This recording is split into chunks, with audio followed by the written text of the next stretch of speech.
Oh, come on. Oh, come on.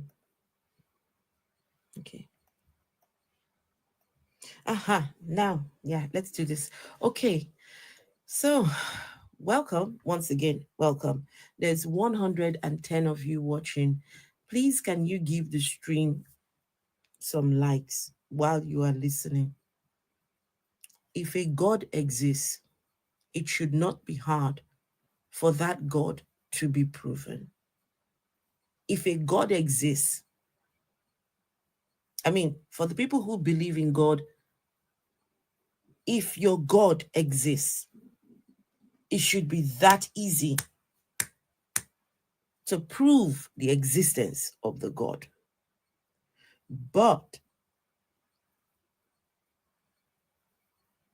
that God that you believe in probably doesn't exist.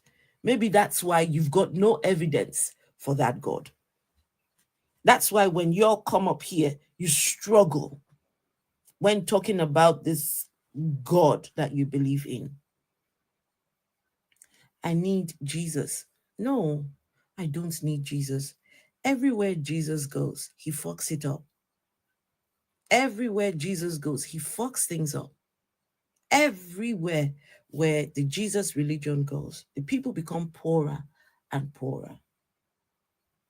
The people become brainwashed. They become indoctrinated.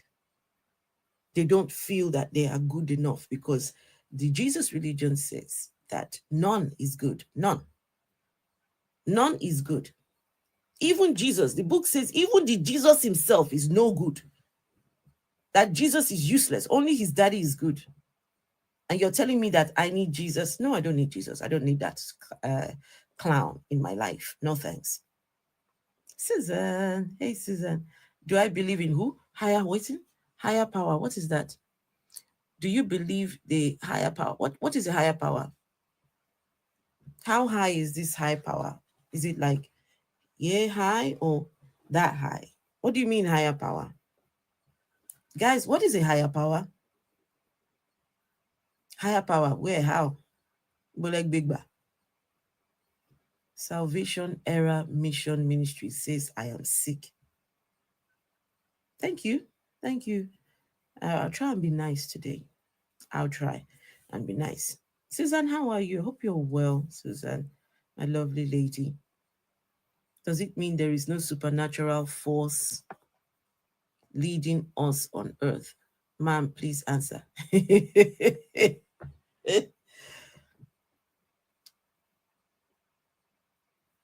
That person is asking me, does it mean there's no supernatural force leading them? They're just standing there waiting for a supernatural force to just come and start leading them. Like zombies. Hey, Phoenix 1-4, hello. Huh? You just start, virtue to Farrell, hello. You just stand there. Your content is, listen, I appreciate you, but that question, right? I want you to understand, just, I'm not dissing you, but I need you to understand, right? That we were here, we're just here on this earth. And then one higher force just starts leading us. Leading us where? What am I saying? They're reporting the live. They said for hateful content. Okay. I'll try and be nice. So how is it that a higher power is leading us to where? So if a higher power is leading you, is it the same higher power that is leading the people in China? Is it the same higher power leading the people in India? Is it the same higher power that is leading children in hospitals? I don't understand. Can we put a name on this higher power? Can we put a name? Can we put an identity? I need an identity of this higher power at least. Higher power is too vague for me. I don't know what you mean when you say higher power. You can't understand it until you experience it. Lario M says, okay, fine. I mean, if I can't understand it until I experience it, that's absolutely fine. But that would be going against my free will. Because you guys say I've got free will. I've not asked for any experience. So I don't expect any sky daddy to come in my path. He should stay in his lane and I stay in my lane. Aphrodite, good to see you, Aphrodite. Good to see you. Okay, I was talking about my son who has never believed in God. He's 22 years old now, and he started going to football on a Sunday. And slowly over time, of course, he started to mature and he get to the age where you can't force, in the UK, you can't force children, or you can't force children to church.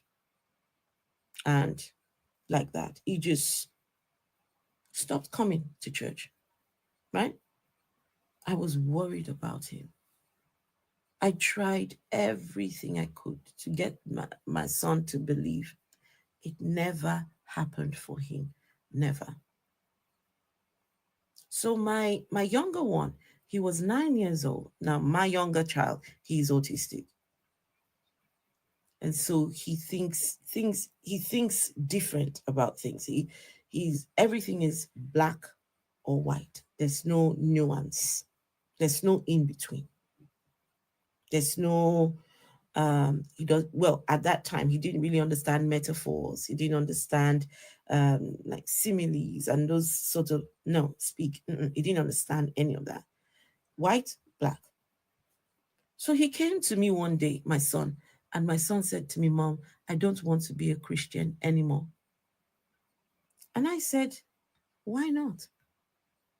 He said he he learned about the death of Jesus, and he heard that Jesus was uh, unalived in a very horrible way. He said there was blood everywhere, Mom. He said, Mom, you know I don't like blood. I said, I know. So he said, no, he doesn't want that. He doesn't want it.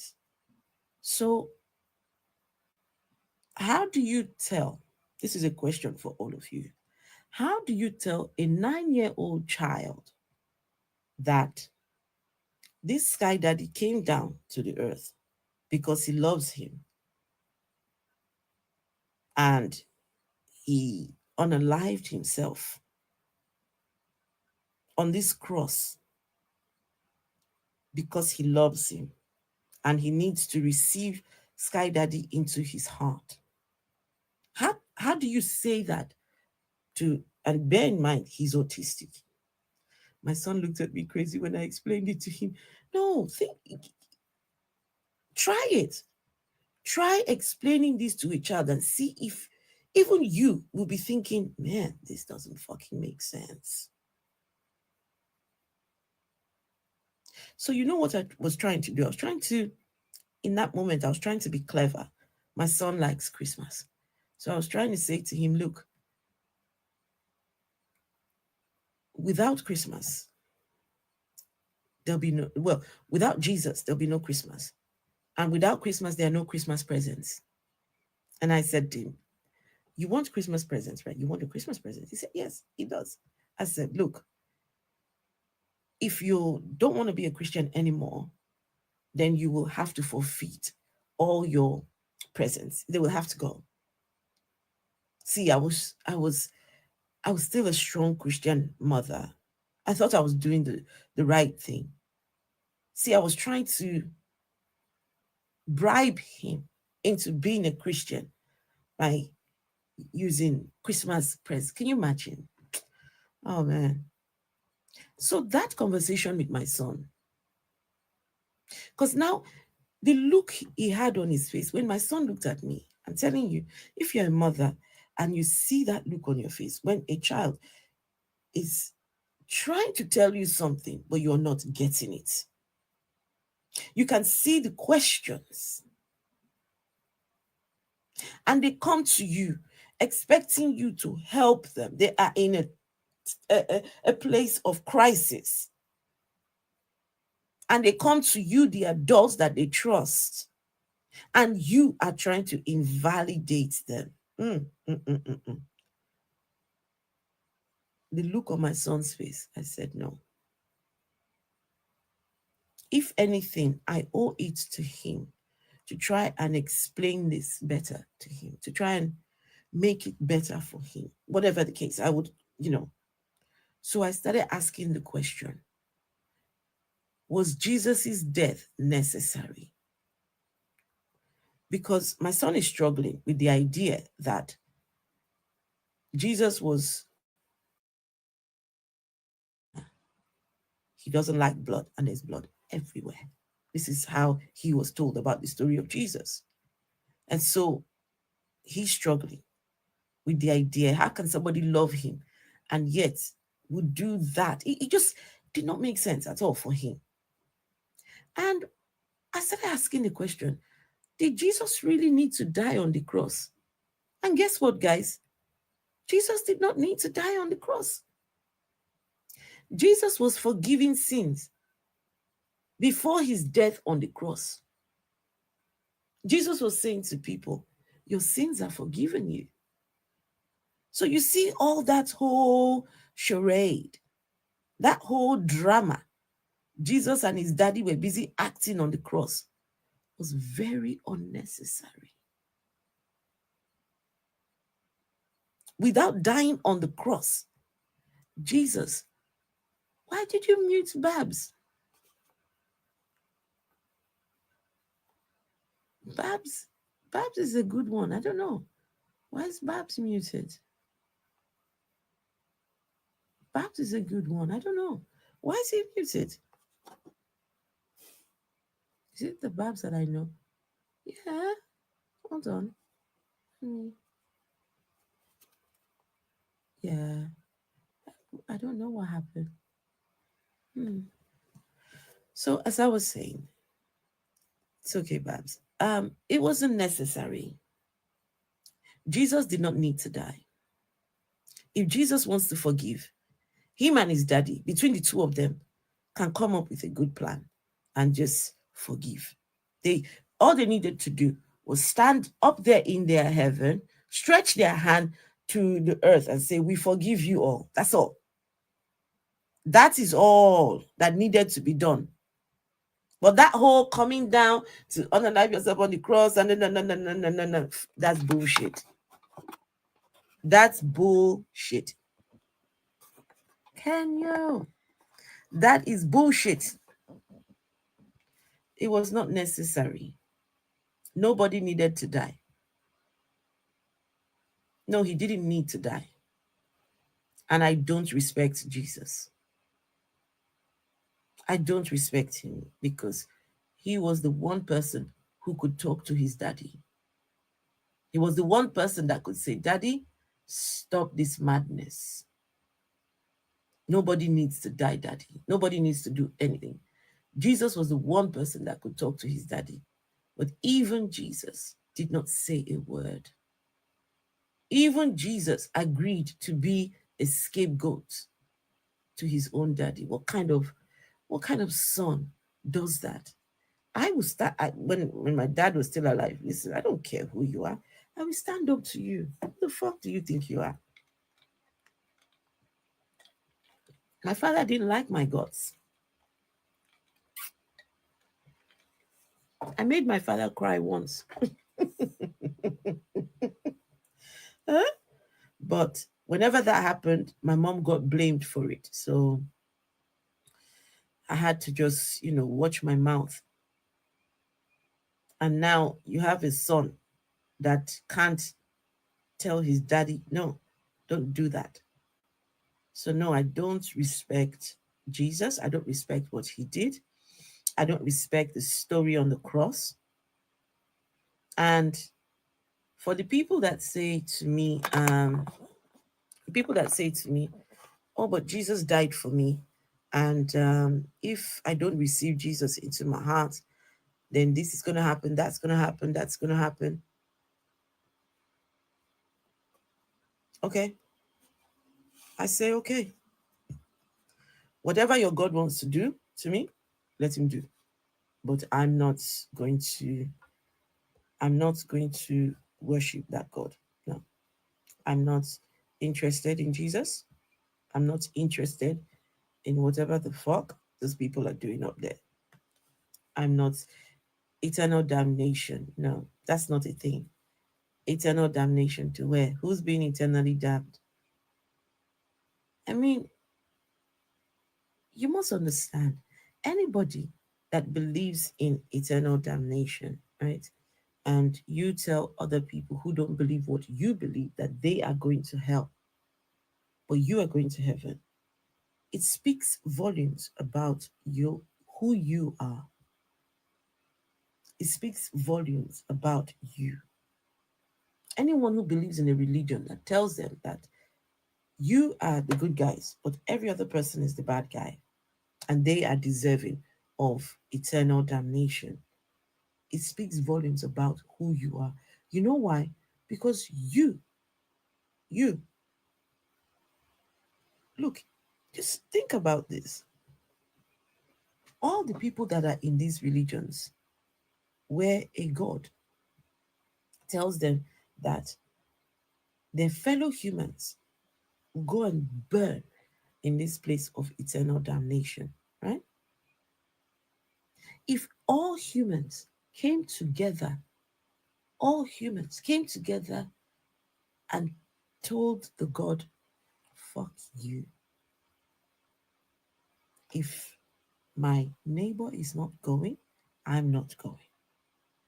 If my child is not going, I'm not going. We all come together and tell God, look,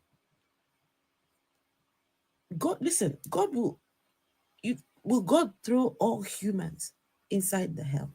Will he? No, will he? He can't throw all humans in hell, no? But so if everybody came together and said, no, I love my sister too much. I love my friend too much. I love my son too much. Together. But no, these other people, they would rather go there and go and sit with Sky Daddy and watch you on the other side. How does that make sense? How does that? So this is why I don't. You you can't threaten me with your religion. It won't work. I'm not afraid of your God. I'm not. I'm not afraid of your God at all. I don't sleep at night being afraid of a Sky Daddy. No. Mm-mm. I used to be afraid of everything when I was a Christian. Now, I just say to myself, okay, what's the worst that wants to happen? What's the worst that will happen? When it happens, we deal with it. And the worst case scenario is that I unalive. Hey, hey, okay, done. It's done. I'll just give in to it. I'll just give in to it. Why? Because I have accepted my mortality. I have accepted my mortality. When I saw my mother inside her coffin, I accepted my mortality. If my mother can die, ah, who am I? My mother was a better person than myself by far. And if she can go, who is this person? Who is me? Huh? It's only one day. The day will come. The day will come. And when the day comes, just give in to it. Just give in to it. Enjoy it. I mean, I don't know how I'm gonna go, but depending on how it happens, you just give into it. I mean, if I wouldn't want it to be horrible, right? I wouldn't want it to be a horrible experience. But just hey, it is what it is. Is there a story behind the picture? And hey, Lizzie, good to see you. A story, yes. Okay, I want to get into that story actually. So, Jerry Eze. How many of you know Jerry Eze? I know I've been talking a lot about Jerry Eze. How many of you know Jerry Eze? How many of you know this guy here? This one, Jerry Eze, who we are talking about.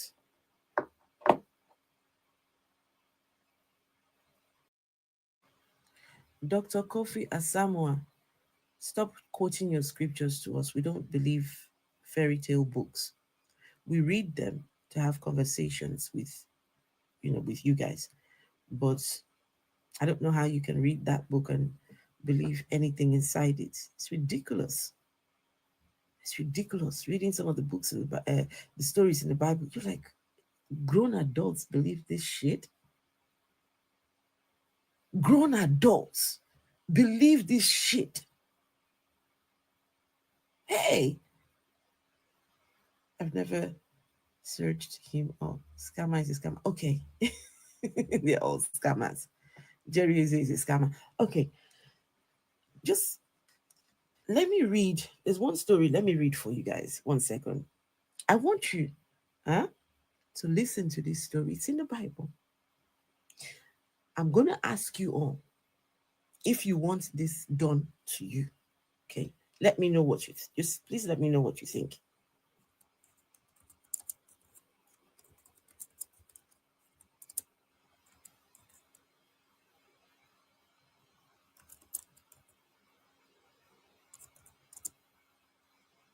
Okay. Right. So, Bible stories. So, let me read this to you guys, okay? Tell me, I want you to tell me. So, as I'm reading it, I want you to put yourself in the place of the person standing with Jesus. Vessel of dishonor. Hello. So, this is Jesus and somebody he encounters. But I want you to assume or imagine that it is you, okay? This is you. All right. So this is in John chapter 9, 1 to 12, right? I'll read it very quickly. So as he went along, he saw a blind man from birth. His disciples asked him, Rabbi, who sinned, this man or his parents, that he was born blind? Neither this man nor his parents have sinned, said Jesus. But this happened so that the works of God might be displayed in him. As long as it is day, we must do the work of him who sent me. Night is coming when no one can work. While I am in the world, I am the light of the world. After saying this, now this is where you need to listen. I want you to put yourself in the place of the blind man standing in front of Jesus. And hey, Chris Pedro, scandal. Then no, there's no scandal.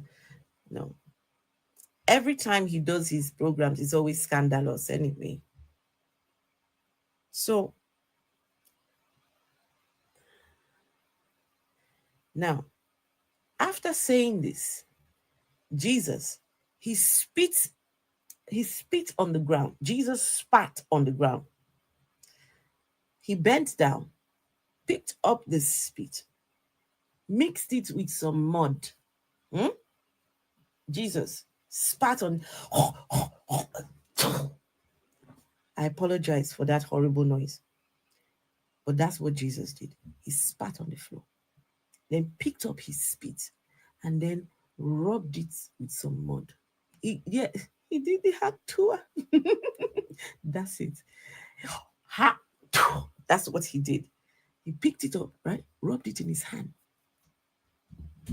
And it says here, he spit on the ground, made some mud with his saliva, and put it on the man's eyes. Verse 7. He told him, go and wash in the pool of Siloam. So the man went and washed and came home seeing. So, my question to all of you, would you like that kind of miracle? Hmm? Pharaoh is screaming in saliva phobia. Have you got a phobia for saliva? Huh? You know, Jesus can just speak a word and he's healed, right? You know Jesus has the power to do this. So, but why in this case did he have to do the hack, spit on the floor, pick up his spit, rub it with mud, and then rub? Oh. Guys, you know that the believers in this book, they will read this and it would make sense to them. Somebody said, did the man see or not?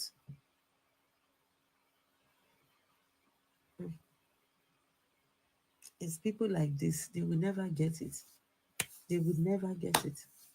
They can't be helped. They can't be helped. You know, that, guys, that ailments that that man had that day, you know, doctors today, they will heal that guy one time. Maybe, I don't know, maybe it was cataracts. I don't know what it was.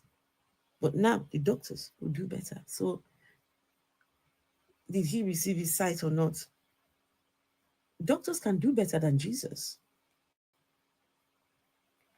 Can Jesus do open heart surgery? Can Jesus do open heart surgery? I bet if you put Jesus in front of where those doctors, the surgeons, I bet Jesus will wet his pants. He will wet his pants because he wouldn't know what to do. See a heart beating. Somebody that is putting spit in people's eyes. He won't be able to cope with that sort of thing. Anyway, let's talk about the topic of the day. So, this woman here went on Jerry Eze's platform. Now, Jerry Eze runs a um, prayer prayers ministry online. He has now become a billionaire. He now flies in private jet, since he started this online prayer. He is raking the money in. He is raking. It's not small business. It's big. This guy is loaded.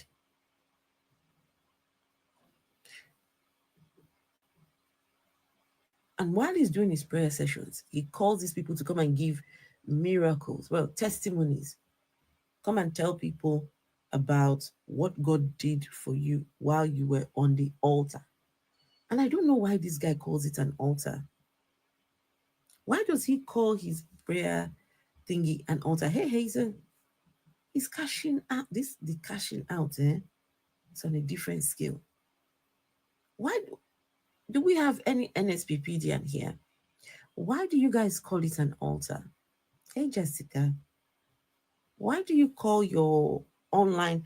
You go and watch Jerry through your phones or your tablets or whatever, and you call it an altar. Why is it called an altar? Do you sacrifice things on there? An altar is where you go and make sacrifices, no? So do you sacrifice? Yes, yes. That's where they do sacrifice vessel. So what are they sacrificing on Jerry's altar? So as I was saying, uh, so these people, they come along and they come and give testimony. Now, for those of you who don't know, let me play for you what the prayers sound like. So this woman received a healing from this prayer session. So please have a listen to what brought this woman's healing to her.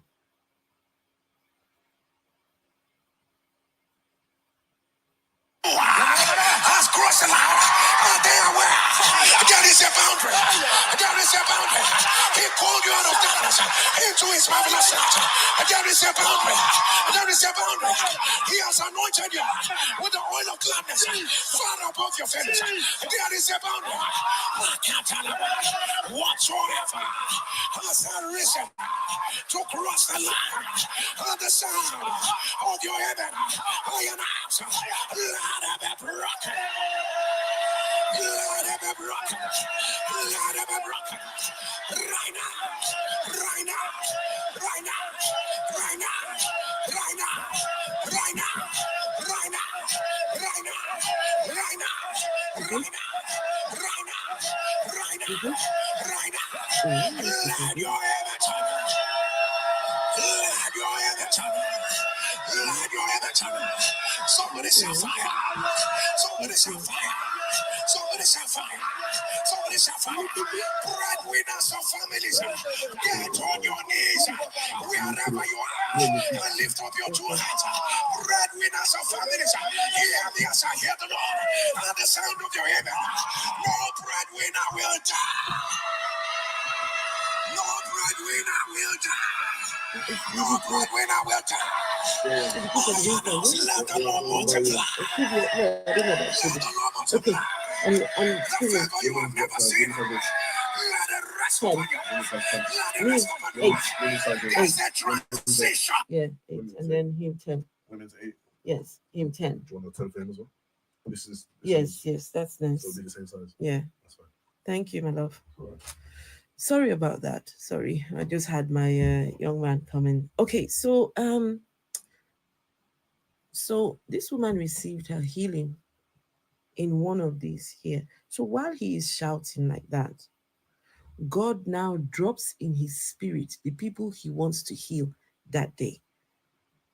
God now becomes a doctor. God now starts telling Jerry, tell the people, I want to heal them of autism. Tell them there is somebody here. There is somebody here who is autistic. God is healing you. There's somebody here who's got fibromyalgia. God is healing you. There's somebody here who's got, that's how it works on this altar. Heal me of my superpower. You rebuke God. So this woman, now what they do is everyone, it's me, fibromyalgia. Oh, receive your healing right now. Receive your healing right now. So what you have to do when you've been healed, you need to send in your testimony. So you then record yourself. You record yourself and send it in. You have fibromyalgia too? Oh wow. How many of you have fibromyalgia? Oh my goodness. Gosh, I hear that it's debilitating pain. Okay, Power on. Just 1 second. Bluetooth mode. Let me play. Connected. Connected to what? Connected to what? Oh no, someone thinking. Give me a second. I think my son's phone is connected to it. Natty? Hello? Natty, can you turn off the Bluetooth, please? It's okay. Disconnected. Right, thank you. Right. Right. So I want us to see if we can make sense of this woman's testimony. BT speaker, beam speaker. Connected. Okay. So give me a second.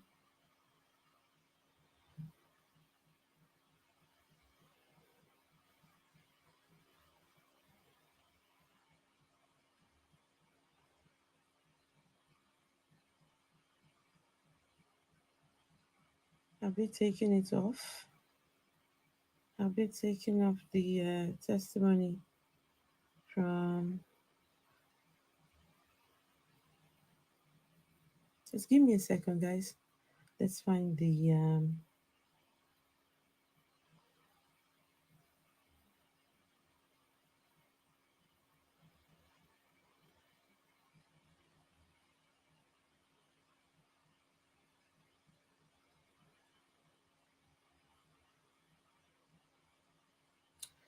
Have they removed?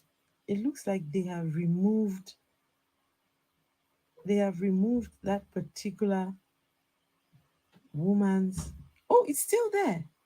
It's still there. Okay, guys, please listen. I want you to listen to this and see whether this woman's miracle makes sense at all. Right? And you can understand the dangers of these online prayers. It's dangerous what this man and, well, this woman, all these people, what they're doing. So, of April 2024, 5 days after my 50th birthday, blind, lame, unable to do anything, all organs not functional. This is me before I joined NSPPD. And now, this is me as of the seventh day in the beautiful month of November, year 2024. The glorious God has given me. hold on. I'll start all over again. I'm going to take off the, I'm going to take off um, the, what you call it? Okay, take this off and right. So we start again.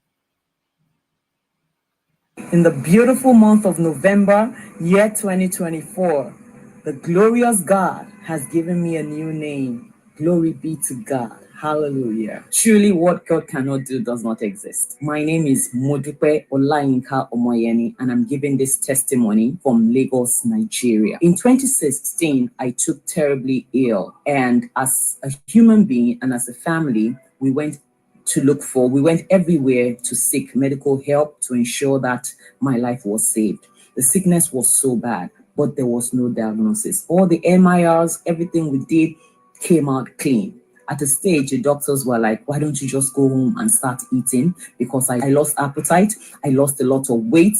And because I had lost weight, my muscle mass was down, and they said, okay, go home. Okay, there's some things that don't make sense with this story already. Let me take that back. She took ill, but did not mention what the ailment was. It did A lot of what this woman said did not make sense at all. So 25th of April 2024, 5 days after my 50th birthday, blind, lame, unable to do anything, all organs not functional. This is me before I joined NSPPD. And now, this is me as of the seventh day in the beautiful month of November, year 2024. The glorious God has given me a new name. if your organs have shut down, you will be 6 feet under. If your organs have shut down, you will be 6 feet under. You would not be. I, how organs, all, she said, all organs shut down. All. She didn't say one organ. All organs shut down. So if your organs are shut down, that's it. Easy. No, you're done. Appetite. I lost a lot of weight, and because I had lost weight, my muscle mass was down, and they said, okay, go home and eat. But in 2017, as we continued in our search to get solution to the problem, we met a doctor who said that I had cervical cancer. He was suspecting cervical cancer. That frightened me a lot because my mother died of breast cancer in 2010. She died. So this frightened me. My aunt, which is my mom's sister, and my siblings, we all sought for medical help everywhere we could to ensure that I didn't lose my life the same way my mother did. The surgery was done. I had everything evacuated, my cervix, my womb, everything, my ovaries, my fallopian tube, everything was evacuated. And then they took it for a biopsy. This biopsy.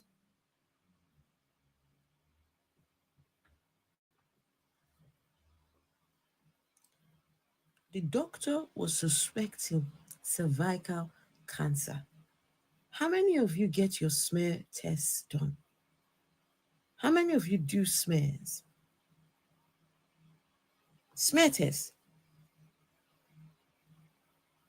I had cervical cancer. You go and do smear tests. The woman says they they were suspecting. And while they were suspecting, they went in and evacuated everything. They just removed it all. And after removing it, they then took it for biopsy.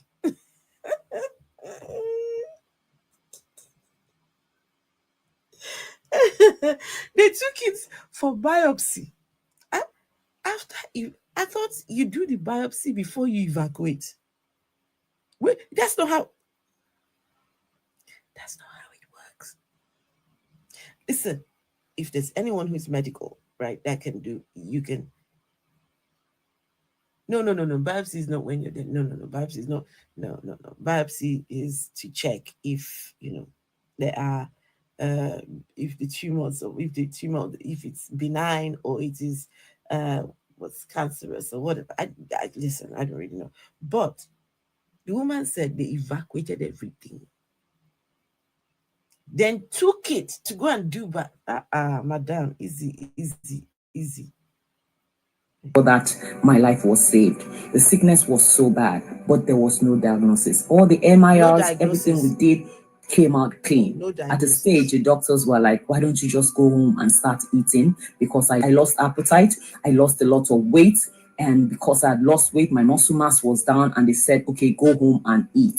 But in 2017, as we continued in our search to get solution to the problem, we met a doctor who said that I had cervical cancer. He was suspecting cervical cancer. That frightened me a lot because my mother died of breast cancer in 2010. She died, so this frightened me. My aunt, which is my mom's sister, and my siblings, we all sought for medical help everywhere we could to ensure that I didn't lose my life the same way my mother did. The surgery was done. I had everything evacuated, my cervix, my womb, everything, my ovaries, my fallopian tube, everything was evacuated. And then they took it for a biopsy. This biopsy came out clean. There was no cancer. But after that operation, everything went bizarre until I became blind and lame. I mean, totally blind. I could see nothing and I was lame. I couldn't walk. Before I got blind and lame, I was not even able to go out anymore. I had to leave work. How do you go blind and lame? Eh? How do you go blind and lame from doing surgery in your eh? I don't know. It might be linked. I don't know. Maybe the eyes are linked to the womb. Maybe I don't know. I don't know. But yeah, she went blind and lame. The surgery was done. I had everything evacuated, my cervix, my womb, everything, my ovaries, my fallopian tube, everything was evacuated. And then they took it for a biopsy. This biopsy came out clean. There was no cancer. But after that operation, everything went bizarre until I became blind and lame. I mean, totally blind. I could see nothing and I was lame. I couldn't walk. Before I got blind and lame, I was not even able to go out anymore. I had to leave work. I couldn't take care of my children anymore. I was widowed during that period of 9 years. And so eventually, along the line of the sickness, my brother introduced me to the fire altar. Apparently, my brother doesn't live in Nigeria. He lives in Canada, but he was always on. I wasn't even interested at that time because I knew I didn't have the strength to pray. I didn't have the strength to do anything. So, but my brother and siblings, and they were just there looking, praying. So, when he came in from Canada in April this year, April 25th this year, he told me that the Lord said he came to see me. Apparently, the Lord told him in Canada to come to Nigeria and achieve 3 things. Those 3 things he must achieve before returning, and he did achieve them. The first one was to come and see me because God told him I was dying. At that time, I was already blind and lame. I was taken to Ibadan on the 20th. So her brother is the one on the fire altar of Jerry Eze. So this is where the healing starts. Her brother is the one, but he lives all the way in Canada. She lives in Nigeria, right? He starts telling her about the prayer thing. God told her brother to come to Nigeria.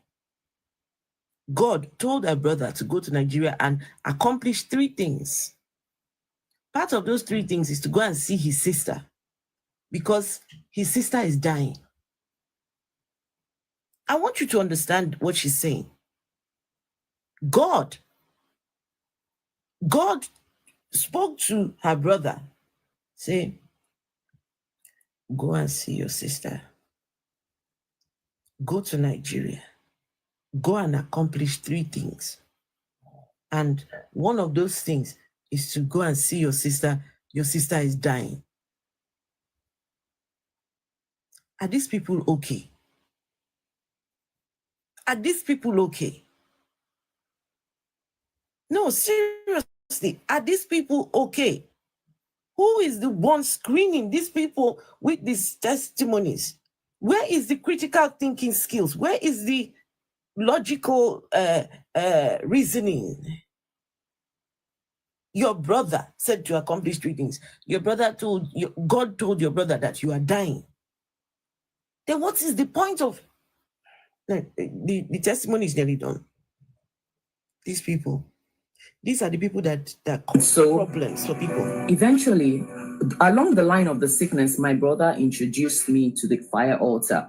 Apparently, my brother doesn't live in Nigeria. He lives in Canada, but he was always on. I wasn't even interested at that time because I knew I didn't have the strength to pray. I didn't have the strength to do anything. So, but my brother and siblings, and they were just there looking, praying. So when he came in from Canada in April this year, April 25th this year, he told me that the Lord said, he came to see me. Apparently, the Lord told him in Canada to come to Nigeria and achieve 3 things. Those 3 things he must achieve before returning, and he did achieve them. The first one was to come and see me because God told him I was dying. At that time, I was already blind and lame. I was taken to Ibadan on the 25th of April this year in an ambulance because I couldn't walk and I couldn't see. All my organs were not functional. I hadn't taken a bath for 3 years and everything was so bad. So I was moved to Ibadan.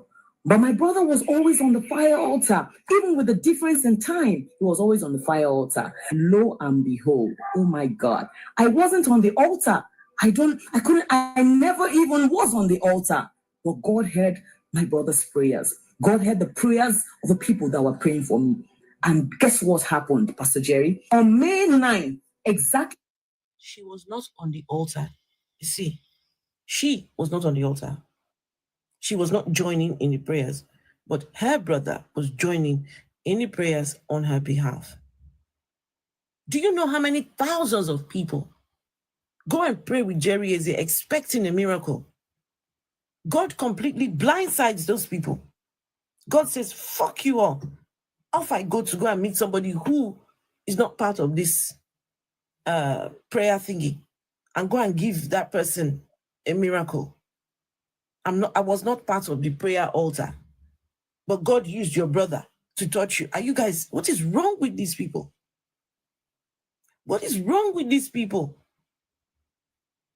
If you are a member of Jerry Eze's platform, you should be angry about that, especially if you are sick and you have been trusting the Lord for a miracle, a testimony, or whatever, and you are not getting it. Why?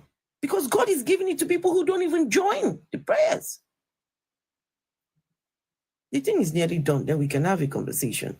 This woman just sat there and just lie. My organs were not functional. I hadn't taken a bath for 3 years and everything was so bad. So I was moved to Ibadan.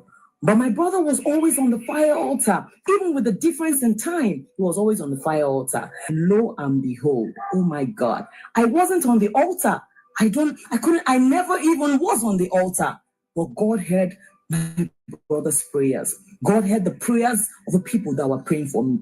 And guess what happened, Pastor Jerry? On May 9th, exactly 3:01 Canadian time, during the NSPPD fire prayers in the morning, you mentioned my case.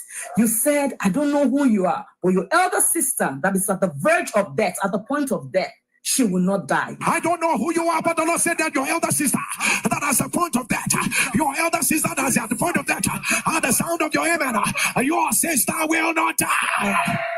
And this was just 1 hour into the prayers, May 9th, 1 hour into the and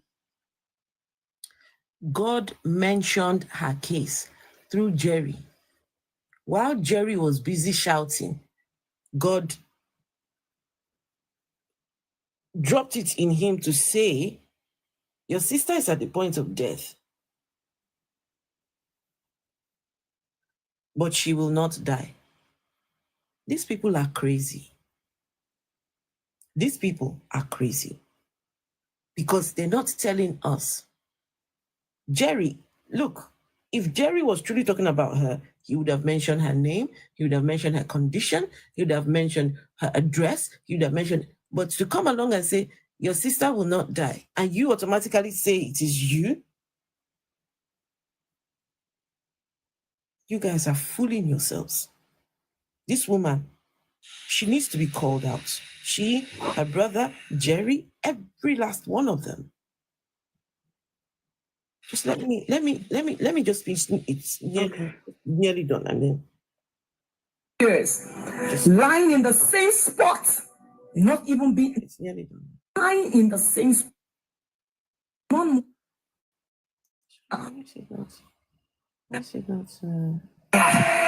And this was just 1 hour into the prayers, May 9th, 1 hour into the early morning prayers. And I tell you, sir, after 9 years, lying in the same spot, not even being lying in the same spot, no mobile, no bath, nothing worked, sir. I was discharged from the hospital that very month. I was discharged. Oh, truly, what God cannot do does not exist. This is a woman who used to see and became blind and lame. All organs were not functioning. My PCV went down to 16%. It was suggestive of immediate blood transfusion. They couldn't give me any antibiotics, injections, or anything. I had no muscle. I had nothing. Oh my God. But you mentioned my case. I am grateful to God Almighty for using you. Pastor Jerry, what you are doing in this generation, you might not understand. You are really bubbling us up. This morning's fire prayer was awesome. And I know there's verdict on everyone because God has ruled in my favor. Truly, what God cannot do does not exist. May the oil on your head never run dry. May the oil on your head never run dry.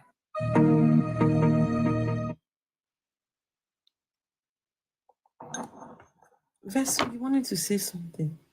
Yeah. Hi, Afro. Hi, everybody. I just wanted to say, I wonder how many sisters that prophecy for themselves. Because everyone has a sister. And the chance of a lot of sisters being ill at the same time are very high. Also, I just wanted to say that image, and I don't mean it as a disrespect, because some people may take it as a disrespect. She looks like someone who has got AIDS. Because with AIDS, it causes blindness.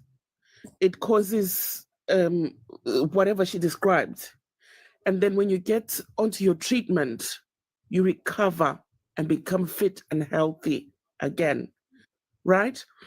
I'm from South Africa, and I have experienced this illness from seeing people who are infected that were not taking their medication, or people who were in denial.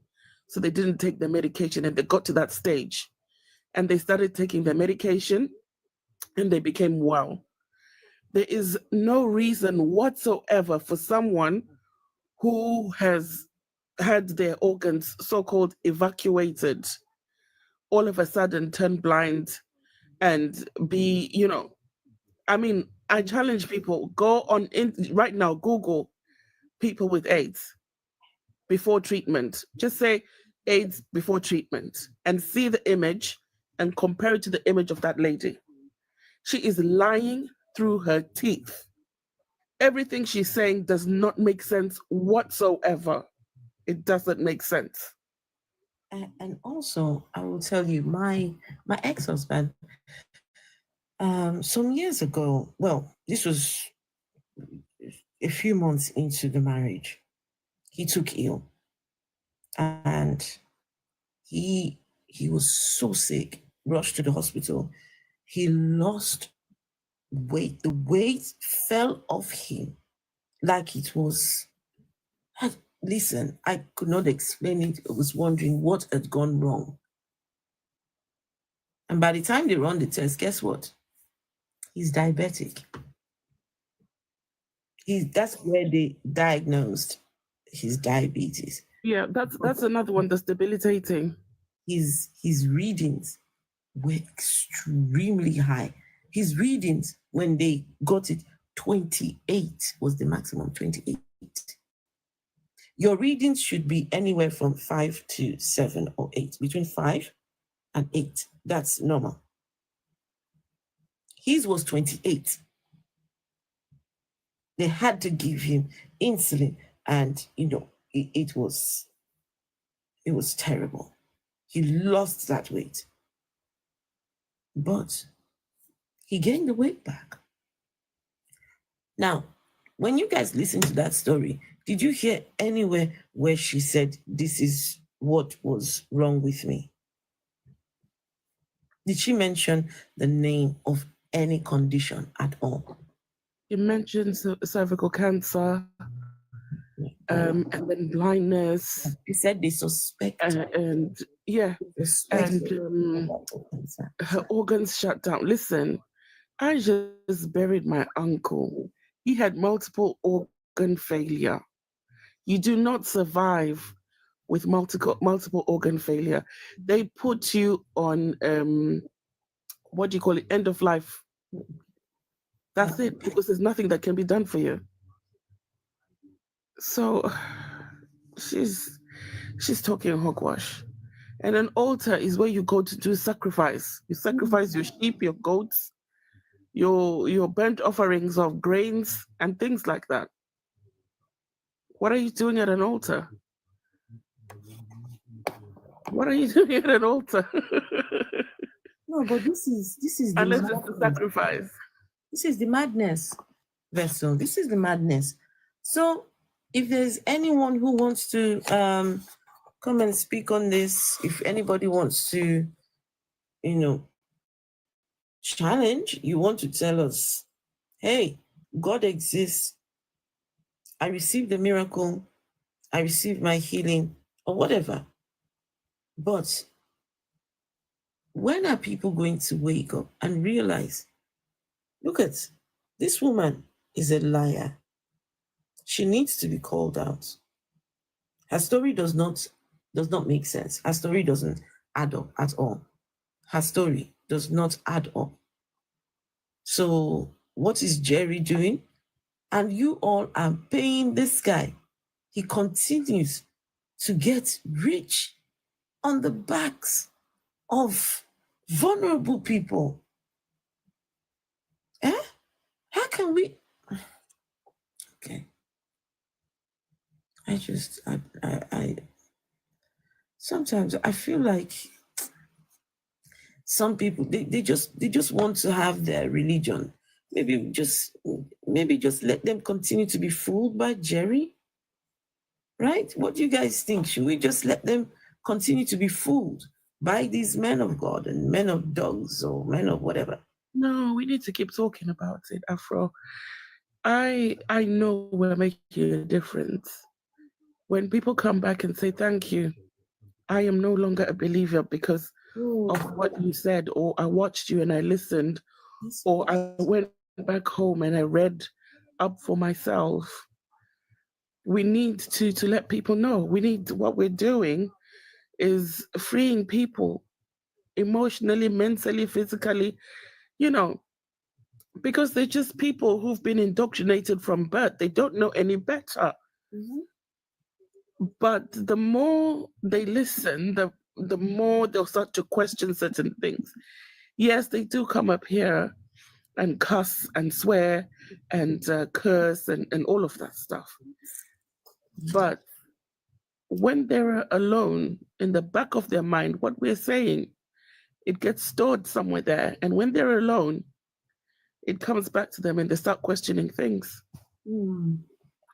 It's just terrible. How do you serve the same God, yet one is being made a billionaire and you're still there, struggling to pay your school fees, struggling to pay your house rent?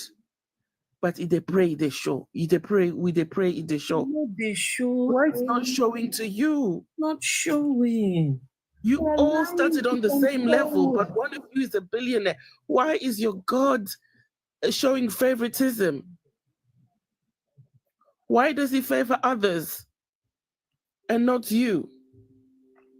And you kept there hoping, praying for a better tomorrow because you've been told, have faith and believe.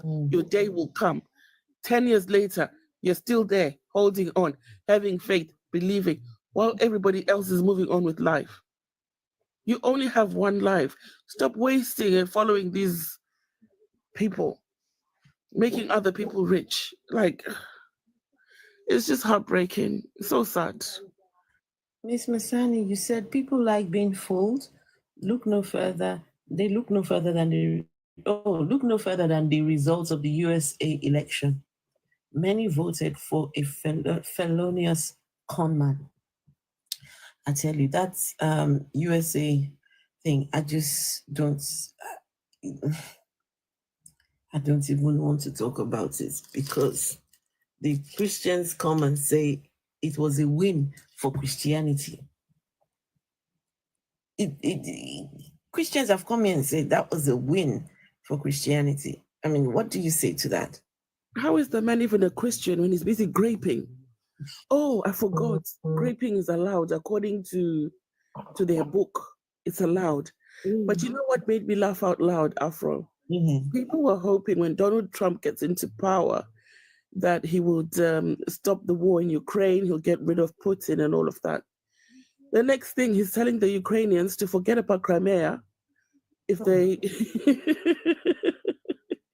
if they want peace, to forget about Crimea. He's now talking about the LGBTQ. Yeah. Not even the LGBTQ. No, he's not even. He's talking about the. He doesn't want to be involved in the thing.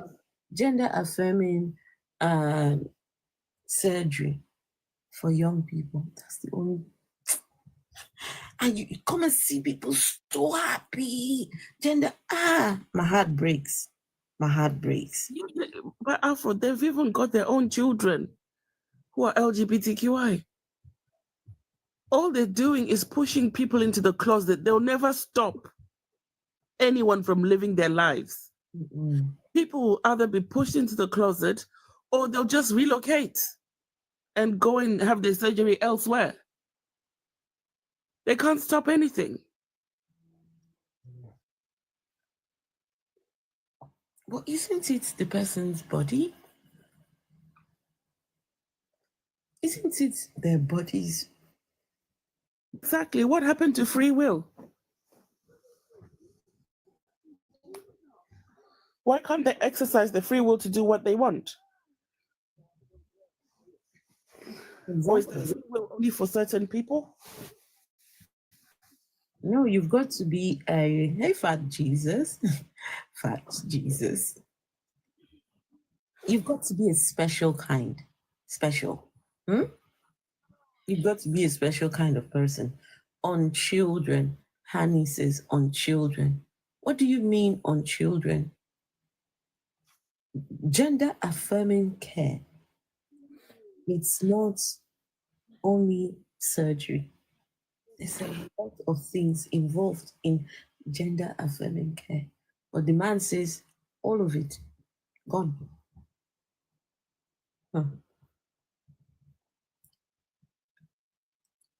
Every day you get your daughters, comb their hair, put little ribbons in their hair, buy them the girly clothes. You are gender affirming. It's little things. But these people go all the way, just extreme. Extreme. It's got to be extreme with these people. But that's not the way it works. But I wish they would take their time and listen to trans people. Just try and understand their struggle. Try and understand where they're coming from. Just try it. And you wouldn't, you wake up and see somebody struggling every day. And you see just one thing can solve all that problem. Will you deny them that? I don't know. No one can change the laws of nature. People should be free to do what they want to do with their own bodies. The same way people decide to have multiple sex partners, the same way somebody can decide that, you know what, instead of sticking my PP into multiple women, this is not what I want to do. Can I? Right? It's easy to comment about someone else and talk about nature. Is it natural to have multiple sex partners? Okay, let's do this. The person that said you cannot change the laws of nature, you change the laws of nature every day, good cats. You. I think that's your name. You are a hypocrite if you're saying that. You are a man, right? I can see your picture, you're a man. Are you circumcised? If you are circumcised, you have changed the law of nature. Nature gave you a hooded PP and you've taken it off. Do you go to the doctor? Every time you take a tablet, you're changing the law of nature. Why don't you let nature take its course? If you're sick, that's nature. Nature's giving you sickness. Let nature take its course. Every time you go and see your doctor cuts the surgery and you are changing the law of nature. You see, it's so easy to see when it happens in other people, but when it is us, we don't see it. But you change the law of nature every day. Oh, driving a car. Do you go in a car, sir? Do you go in a car? Did nature build the car? You travel in a plane. Oh, you think that's natural? So you can break the law of nature every single day. Oh, but let another person try. Oh, no. Huh? It's just terrible, though. It's terrible. Some of you, like the females, like when you're born, your ear, your earring hole.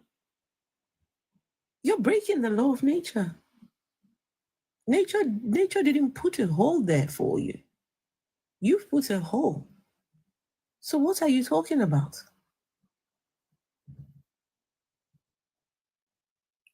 Some trans activists ruined it for most. What trans? Okay, I don't know. Trans activists. Hey, Sherry Karamba, good to see you. How are you? Good to see you. We don't have any opposition. Nobody opposing. Nobody coming up to have a conversation. Someone said they wanted to come and ask a question. Where are you then? Come and ask the question. Come up and ask your question. I've sent you an invite, so come up and ask your question.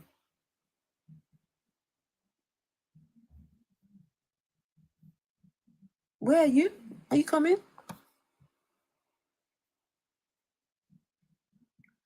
Are you coming to have a conversation or ask your question?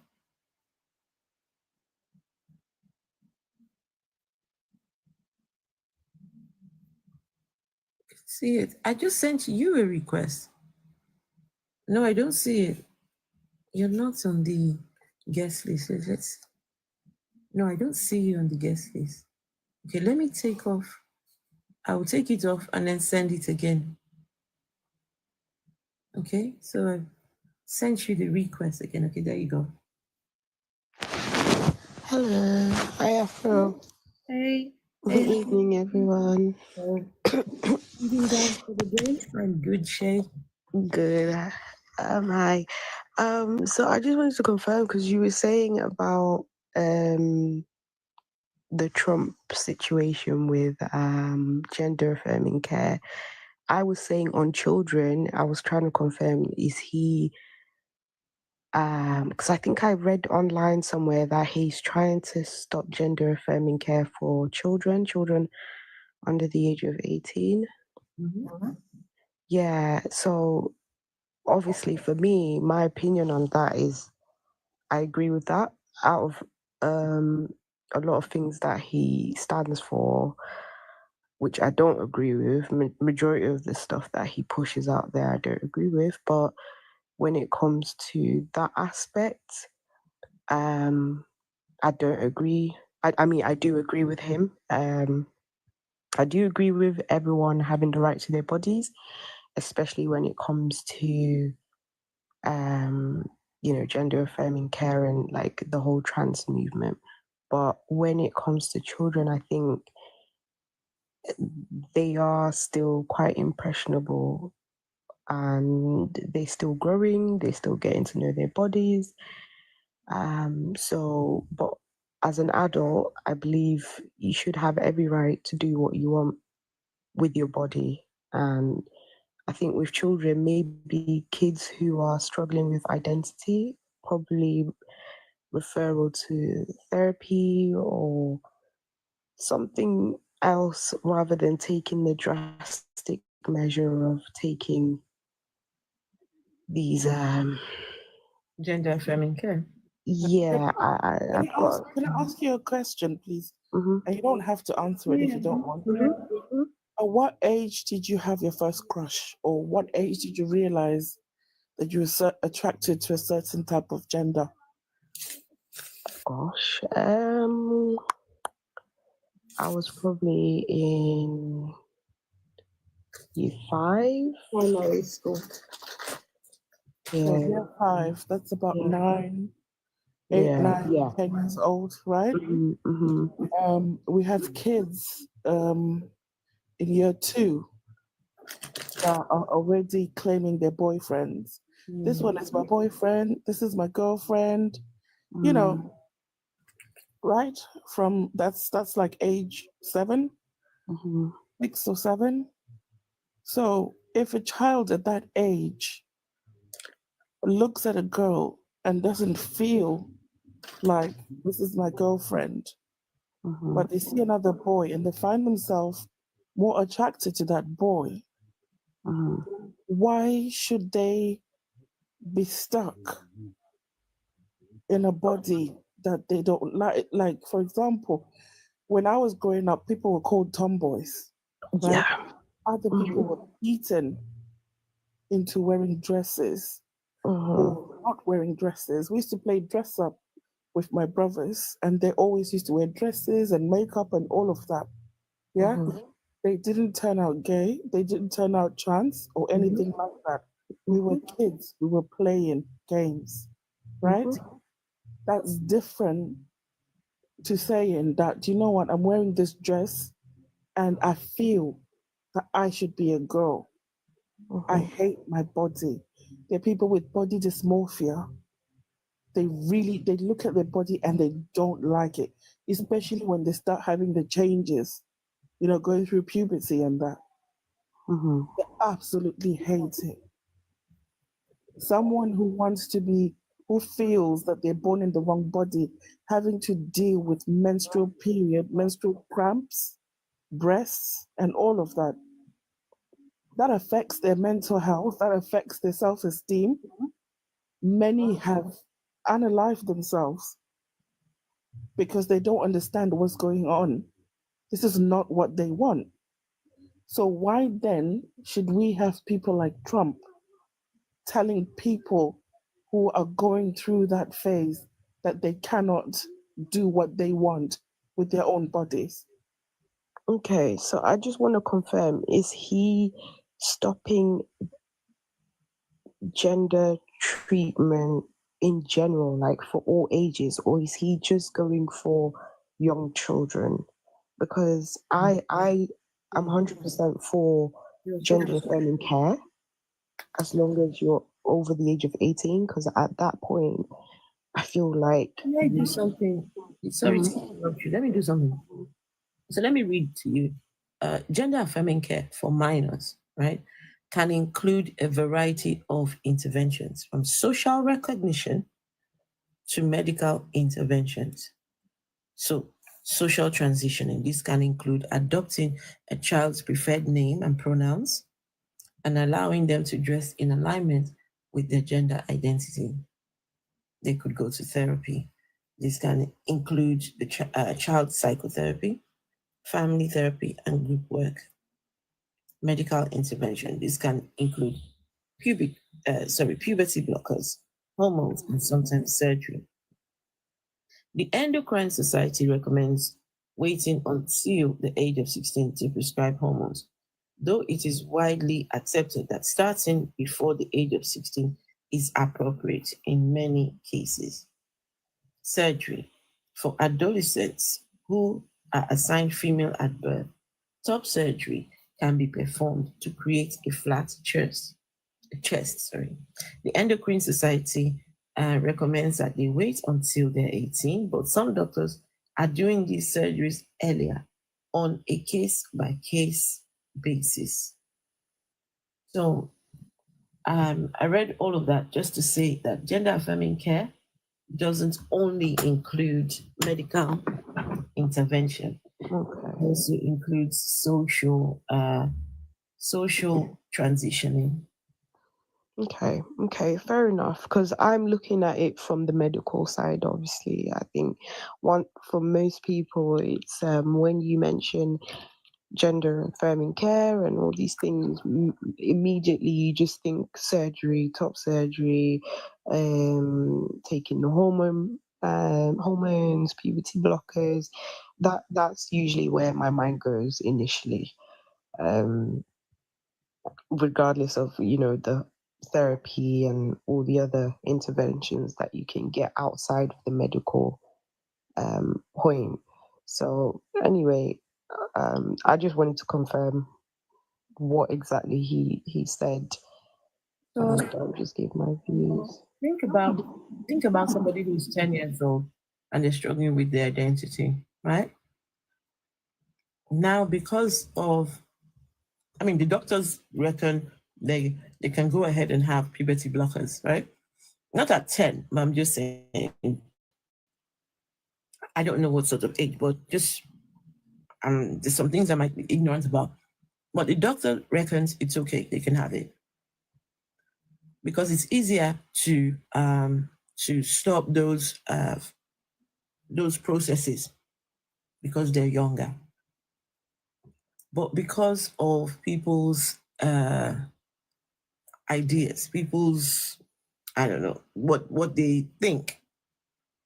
Now this person now has to live through all of this every single day, watching their breasts grow out, watching their things, watching all of this until they are 18.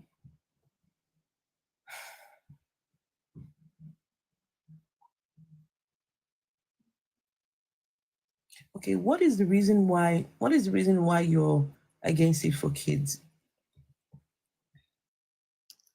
Yeah, like I mentioned before, it's today. As soon as I hear that word, I just think of the medical side. And for me, I feel like as a child, it's quite a big step to take in altering your body. It's a very, very big step. And I believe, I don't know how the system works when it comes to that.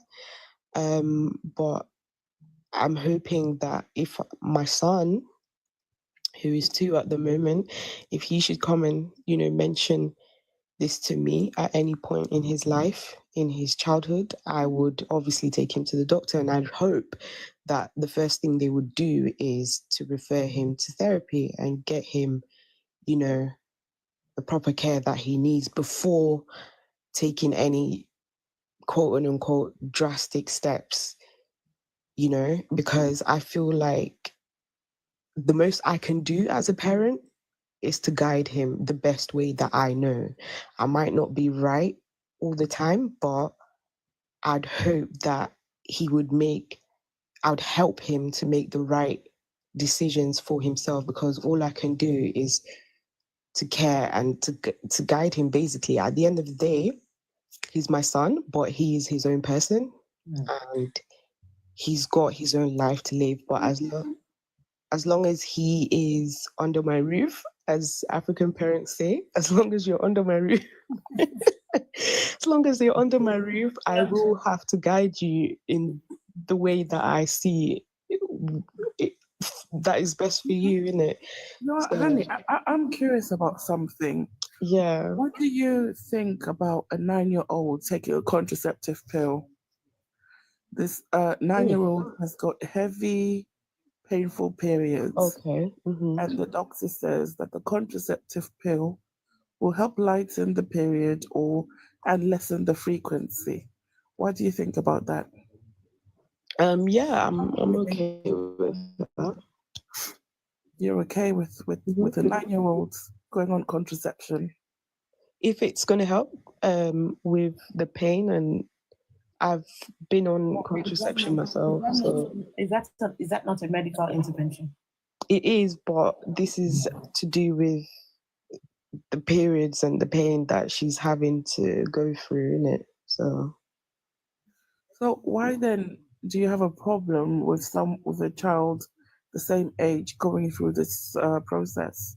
because it's life altering, and that's my point. That's where I'm coming from. This is a life altering decision that you will have to make, and it will affect the rest of your life. But they don't just go in there and they just say, here, let's just alter your life. Yeah, but that's what I'm saying. If my son should come out and tell me this, the best I could do is overnight. I look cozy, yes, because I've got my my thingy. Yes, I am cozy. I am. Nice. Yeah. I was saying, the child wants their life altered. sorry? The child wants their life altered. Yeah, and that's what I'm saying. But we can't deny the fact that this is a big decision to make, to say that, okay, I want to go through. We know that with the trans community, they do make it aware that the process is long, it is frustrating, it is exhausting, even having to wake up every day and take the pills and put the gel, and the ones who have had the bottom surgery having to do the whole dilating and stuff like that. It is a lot of effort, right? And it takes a lot of commitment as well. So with the period pains and stuff, yeah, taking the contraceptive pill will help with easing the pain and maybe regulating the period. But if your child wants to, what about the side effects, the life altering side effects of that pill? yeah, there is, with every pill that we take, every medication, there are side effects, obviously, yes. But with the hormone puberty blockers, the surgery and things like that, that is pretty much a permanent change that you're making to your body. And I feel like for a child to sign those papers, or as a parent, for me to sign those papers, I'm not sure if that child is going to be able to handle the responsibility of, following through with that care. So just force them to go through puberty, which is a hellish experience for them. So just force them to go through that. No, I think you're getting me wrong. Like I said, if my son said the same thing, I would hope that the GP will refer him to therapy first, because obviously those therapists are experienced in this system, so they would know the right questions to ask to make sure that the child gets the best support that they can get. Therapy would be to try and recondition the child to change them. No, that's not my point. It's to make sure that the child is aware of what they are getting to, basically, and the responsibility that they will have on them. And it's now left to the child to make that decision if they want to follow through with it, or if they need more time, or if they want to get more understanding on it. Because I don't know much about it. I just know what I am being fed on social media and stuff. Just out of curiosity, are you a Christian? Mm-hmm. You're a Christian? Yes. Okay. Right. So let's think about Mary, the mother of Jesus. An angel comes to her, and the angel says, We've chosen you. You're the chosen one. You're the chosen virgin. And we want to impregnate you. So, and this young girl has to make a life-altering decision. Do you agree with the impregnating of Mary?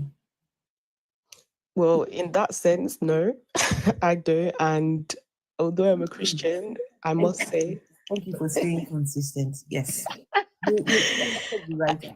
That was the right answer. Yes, but I struggle with a God that impregnated a human being.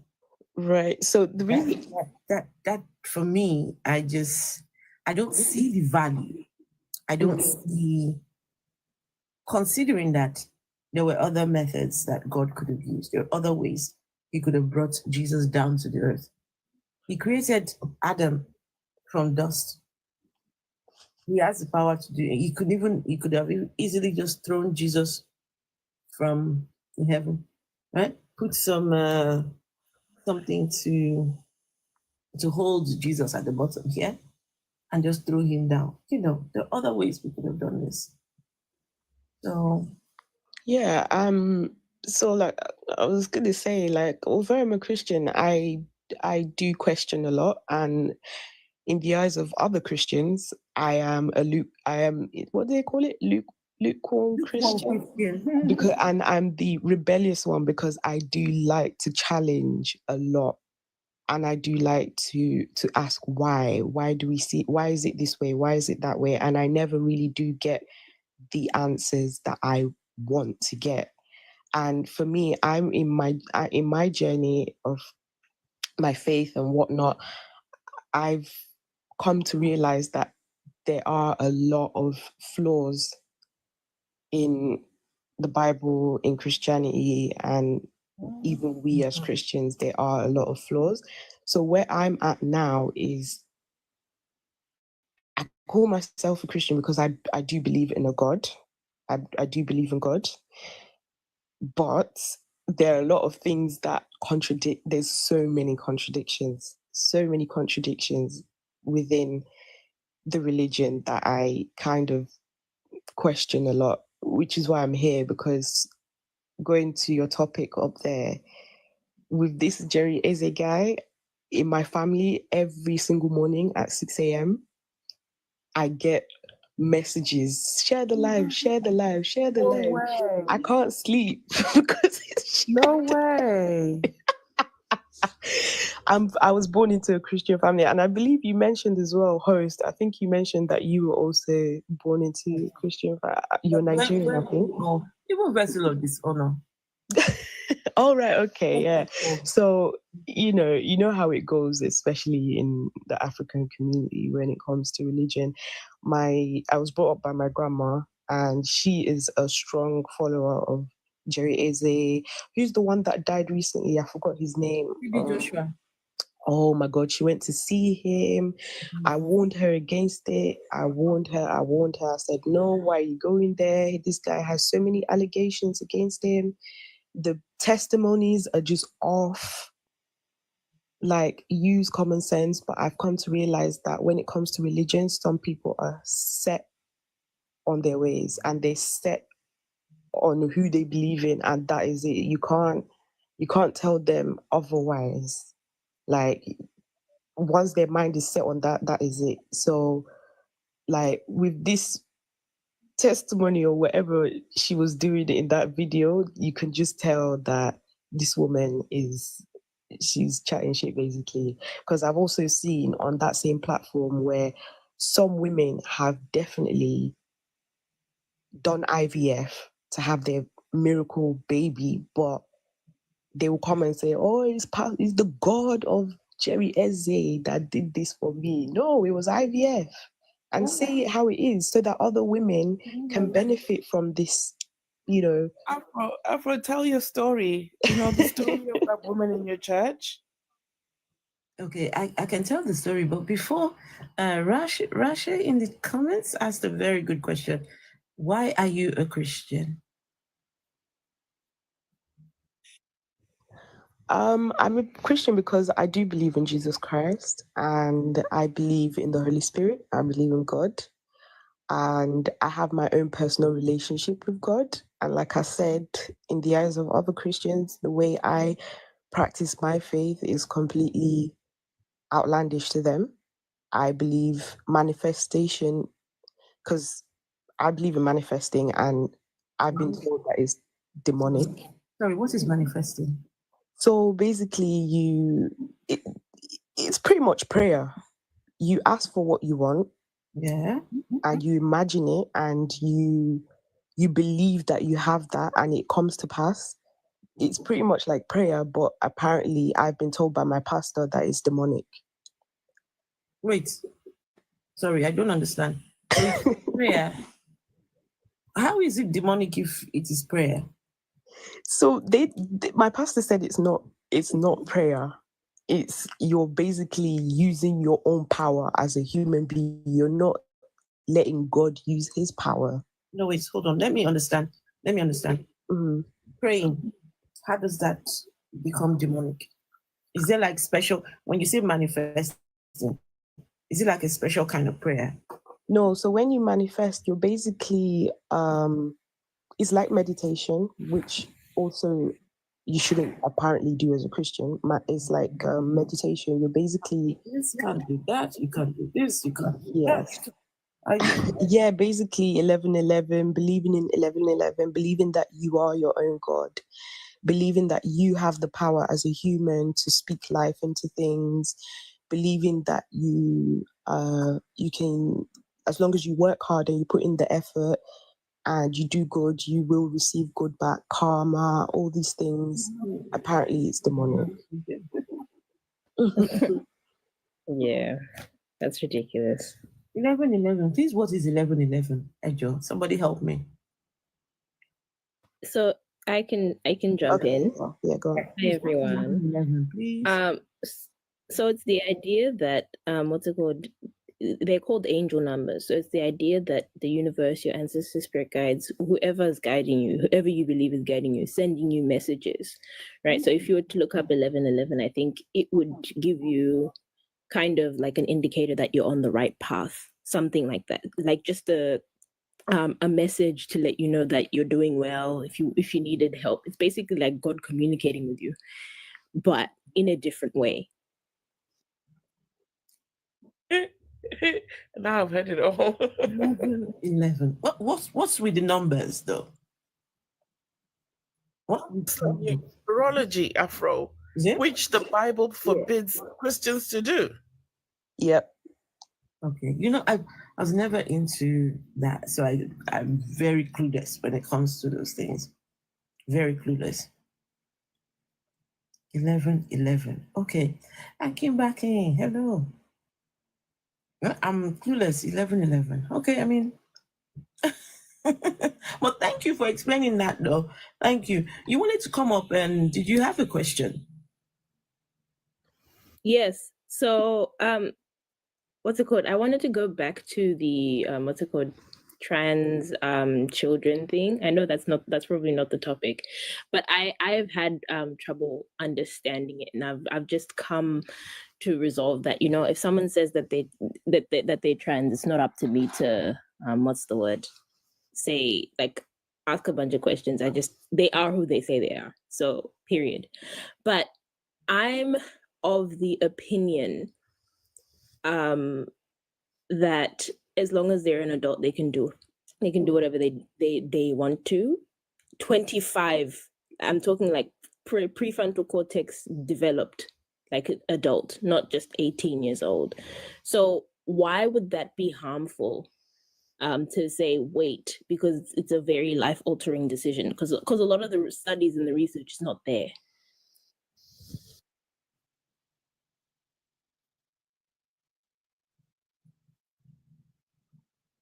Sorry, were you done speaking? Yes. No, I didn't quite catch that. Wait. So if it's an adult, Sorry, what was the question? I was asking, what would be wrong with me saying, if my child, for example, I don't have a child, but hypothetically, if my child were to want to transition, and I say you have to wait until you're an adult. My personal opinion of an adult is 25 years old, because the prefrontal cortex is developed. But if I were to say you have to wait until you're an adult so that you can transition medically, then what would be wrong with me saying that as a parent? wrong with you saying you tell you're 25. I would recommend and suggest that, hey, like, you transition when you're an adult, because it's a huge life decision. If the child goes against your wishes and goes ahead, what will you do to the child? I have no choice but to support them. I mean, you can say whatever you want. But if the child is of age and they can, I mean, at the age of 20, I don't know, depending on the countries. Yeah, I mean, before 25, if they so wish to go ahead and do it, they'll go against your wishes. Okay, fair enough. That was my question. And also I had a question for, I think, Hannah. When you were saying that your pastor was saying manifestation was evil and blah blah blah, I found it so funny, because I've also heard so many pastors say God loves people who help themselves. What else? I find it funny how in a lot of those spaces, what's it called? Very few Christians have actually read their Bible. Mm-hmm. And so it's hilarious to me when, what's it called? The pastor says something that goes against the Bible or something, and people just follow because that's what pastor said. But didn't Jesus warn against these types of people, against false prophets, against all these types of folks? That's why I mentioned earlier that within Christianity, well, not just Christianity, but in most religions, there is a lot of contradictions, because, like I was saying in the comments earlier, with the whole altar thing with Jerry Eze, I've been in his live stream, and he's got an altar with people's prayer requests. My grandma took hers there as well, where you write it on a piece of paper and you send it off to him. He will place it on the altar and he will pray on it. And I'm just like, but why are you demonizing other people, like people from other, like, what do they call it? People that worship Ifa, Amadioha, Ogun, is it Ogun, Orola, and the rest of them? Why will you demonize them for it's pretty much the same thing, isn't it? Because I questioned my pastor. I was like, you guys say this, you call it witchcraft, but you say it's blood sacrifice and this, that, but Christianity is based on blood sacrifice. We eat his flesh and we drink his blood. Why? Why do we need to do that? Why is there so much significance on drinking and eating the flesh of someone else? even incantations and stuff, when you go to the chief priest in your village or wherever and he says the incantations to the gods, it's pretty much the same as speaking in tongues, isn't it? And I ask these questions and I kind of get shut down. No, it's the way of God. It's always the way of God. I'm like, but it's pretty much the same thing our ancestors were doing. But the white man came and told us that we are evil and we are worshipping demons and stuff. I'm like, okay, then cool. But I've got my own way of doing things. Those damn demons. It's always demonic. It's always demonic. If they don't have an answer for something, it goes straight down to demons and the devil. I think at this point the devil is even tired. Every day it's the devil. It's the devil. The devil's like, free me. Everything is blamed on him.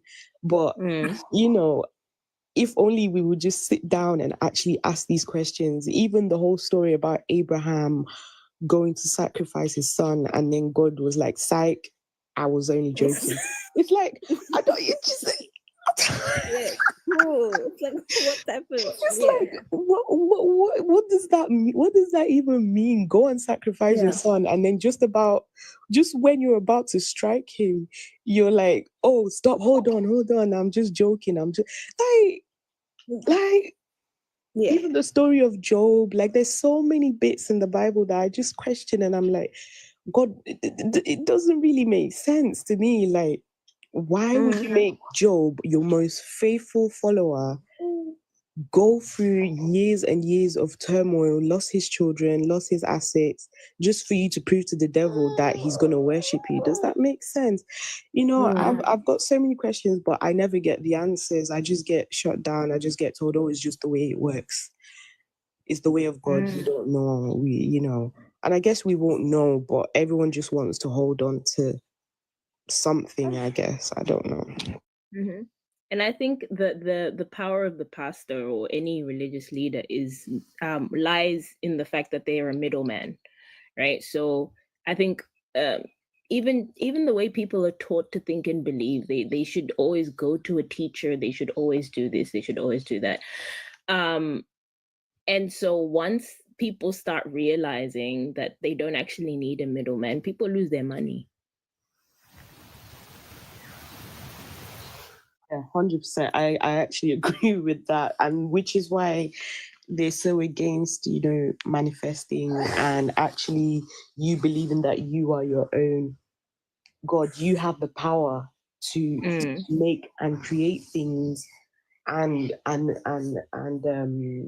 achieve things yourself without having to say, oh no, it was the God of so and the God of that and the God of this and the God of that. Like, you have that power within yourself, but like I said, my own way of doing things is not the typical Christian way of doing it, and for me it works.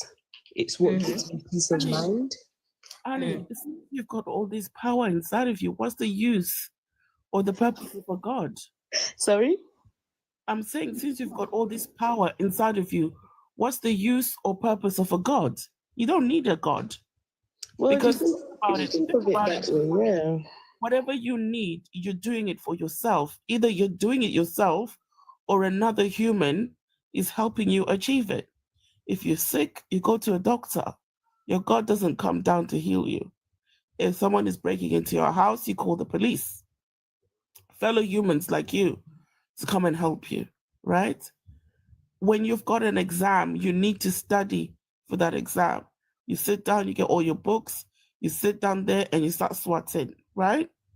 You don't just walk into the exam hall not knowing anything, not having studied, and then the God makes you get straight A's. That doesn't happen. The power and the mind and everything, it's in your hands, it's in you. You are making it to pass. You're basically choosing what you want to do with your life. Because I find it strange that people say, oh, God helped me do this. Oh, God did this for me. Dude, you weren't just lying there on your bed and these things came into your lap. You had to work for them.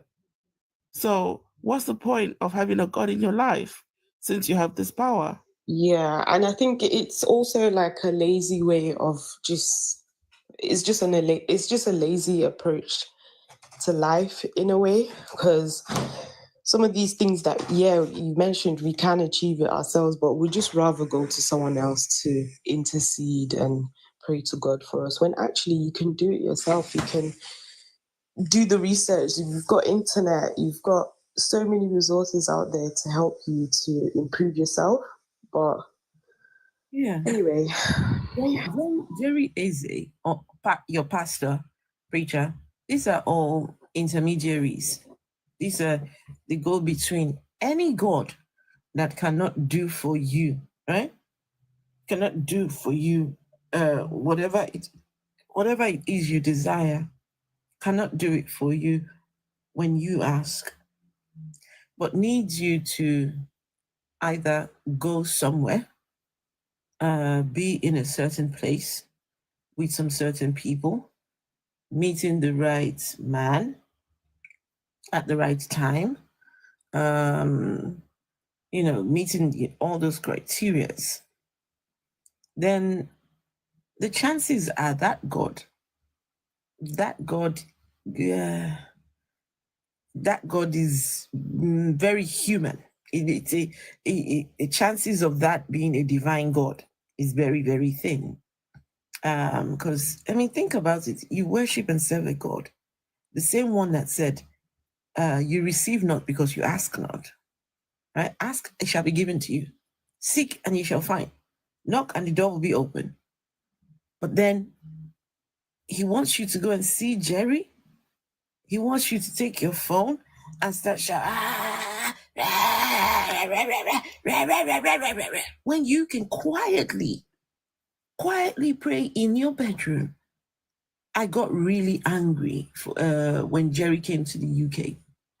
That girl with cerebral palsy, that thing really angered me, because I said, these parents are foolish. These parents, why couldn't they lay their own hands on their own child? Whatever healing Jerry brought with him from Nigeria to the UK, why couldn't God give it to the parents to heal their own child? it's how the system works, isn't it? It's to get you to come back and give the glory to their God. And even when you hear some of the testimonies, they don't say, I give the glory to God. It's, I give the glory to the God of. Why is it the God of? Is the God of Pastor Jerry to be Joshua? Are they different gods? Like, if they really are serving the one true God, why are you referring it to this pastor or to this imam or whatever? Like, it's just, I don't know. There's so many contradictions. Like I said, it just kind of baffles me. But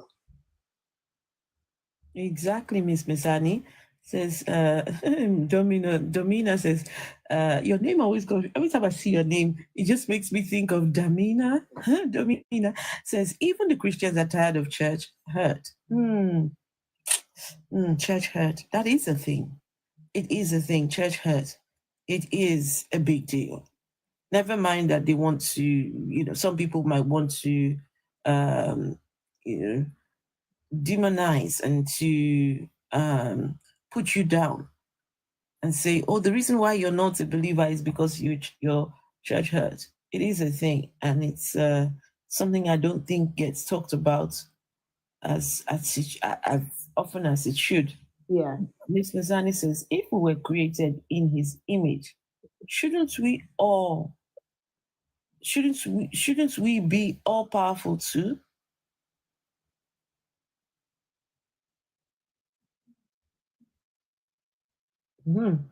So if we were created in his image, shouldn't we all be powerful too? So anyway, Honey 3. So do you sometimes ask yourself, could I be wrong? 100%. I do. I always ask these questions, even when it comes to the afterlife and stuff. I remember when I don't want to call it a mistake. But when I took it upon myself to get Christian therapy, because I'm orphaned, I'm orphaned, so Sorry, you what? Sorry, you see? I'm orphaned. Like, I've got no parents. Oh, I'm so Yeah, sorry. so I went to therapy, and Tell me about Christian therapy, please. I'm a therapist. What do you know about Christian therapy? So basically, I what happened where I decided to stop was because we got onto the topic of death, and obviously, you know what comes with that: afterlife, heaven and hell. So the therapist asked me, he was like, so do you believe in heaven or hell? Because everyone at the church at the time knew the type of person I was, because in Bible study, I always used to challenge. So he was like, so do you believe in heaven and hell? I was like, no. He's like, why? You're a Christian? I said, yeah, I am a Christian, but I don't believe in heaven and hell, because the God that I believe in would not send me to hell just for maybe gossiping just a few minutes before I died. But someone who was on death row, who gave their life to Christ, will go to heaven because all of a sudden he believes in God. But me, I've been living righteously, but because I probably told a white lie before I passed away, I go to hell. I don't believe that. And then secondly, I believe, for me personally, if I have it my way, I just want to pass away and go into nothingness. Just black. My whole existence is gone. Whatever legacy I have on earth, fine, but I just don't remember anything. I don't want to be reincarnated. I don't want any of it. I don't want to come back here again. And you're like, oh, but wouldn't you want to see your mom? Wouldn't you want to see your dad? And I was like, no. In therapy? Yeah, he was like, wouldn't you want to see your... heaven is a place where you will reunite with the saints. You will reunite with your lost loved ones and stuff like that. And I was like, quite frankly, I think my relationship with them here on earth was great. And I cherish the memory. Oh, God. If I tried that with any of my friends, it's done. That would be done. Quite frankly, I don't really care if I see them again, because I enjoyed the memories I had with them here. And I think that's okay. And he now brought out he brought out, what scripture was it? I can't remember. Can I just say, if there is any religion, right? I'm an atheist and I'm a very strong atheist. But if there's any religion or any belief system that can guarantee me that I will see my mother again, I'll convert. Whatever it is, anything that guarantee me that I will see my mom, even if just once, just one time, just to have that conversation with her, I'll convert to. I'm telling you, Wow, really? Yes, I will. Yeah. Oh, bless you. Yeah. But yeah, stuff like that. I was like, nah, you're not gonna scaremonger me into believing in a punishment because I made one mistake, but I probably forgot to say my prayers or go to the priest and confess. And because of that, I'm going to be condemned into eternal fire. It just doesn't make sense. It goes against what your God preaches, which is love and mercy and favor and forgiveness, and he just couldn't. Wait, God preaches those things? I mean, Afro, why would a God with such attributes have a hellfire prepared? Which is those things? I don't think Why would a hellfire prepared for those who choose, I don't think who have their own free will and choose not to want to have anything to do with you? It's like forcing people to believe in you, otherwise they're going to burn. Mm-hmm. And let's bear in mind that God is the one who gave us this free will. No, there's no God giving anyone free will. No, but with to us Christians, God gave us the free will, so He's taking it back again. What makes you say that? No, because that's what I've been told. Okay, Like in terms of doctrine. What makes you say that? Where in Christianity does it say God gave you free will? That's what I'm saying. It's what I've been told since I was young. I understand that. I understand what you're saying. Mm-hmm. But there is nowhere in any Christian book that says you have been given free will. If anyone says to you, you've been given free will in Christianity, they're lying to you. But if they can prove it, if they can prove somewhere in the book, open it, search it, and find it, God gave free will to Christians, that's wonderful. But there's nowhere, it's no such thing. It's no such thing. Unless maybe me, I don't know Bible, I don't know anything. I mean, and there's always a chance of that because I never claim to know it all, and I'm not as clever as vessel of dishonor. I'm not. You know what? I'd love to hear your story one day. I think it was a couple months and months ago, because I think this is a new page, right? Yes, it is. Yes, yeah. It is. Because I was following your other page, and I think I stumbled in quite late at night as well, and you were talking about your story, but somehow I don't know how I came off. Maybe a phone call came in, but I would love to hear it's on my your journey. But whenever that YouTube channel. Oh, is it? Okay. I've told my story twice on my YouTube channel. Let me follow you. I can send you a link to it.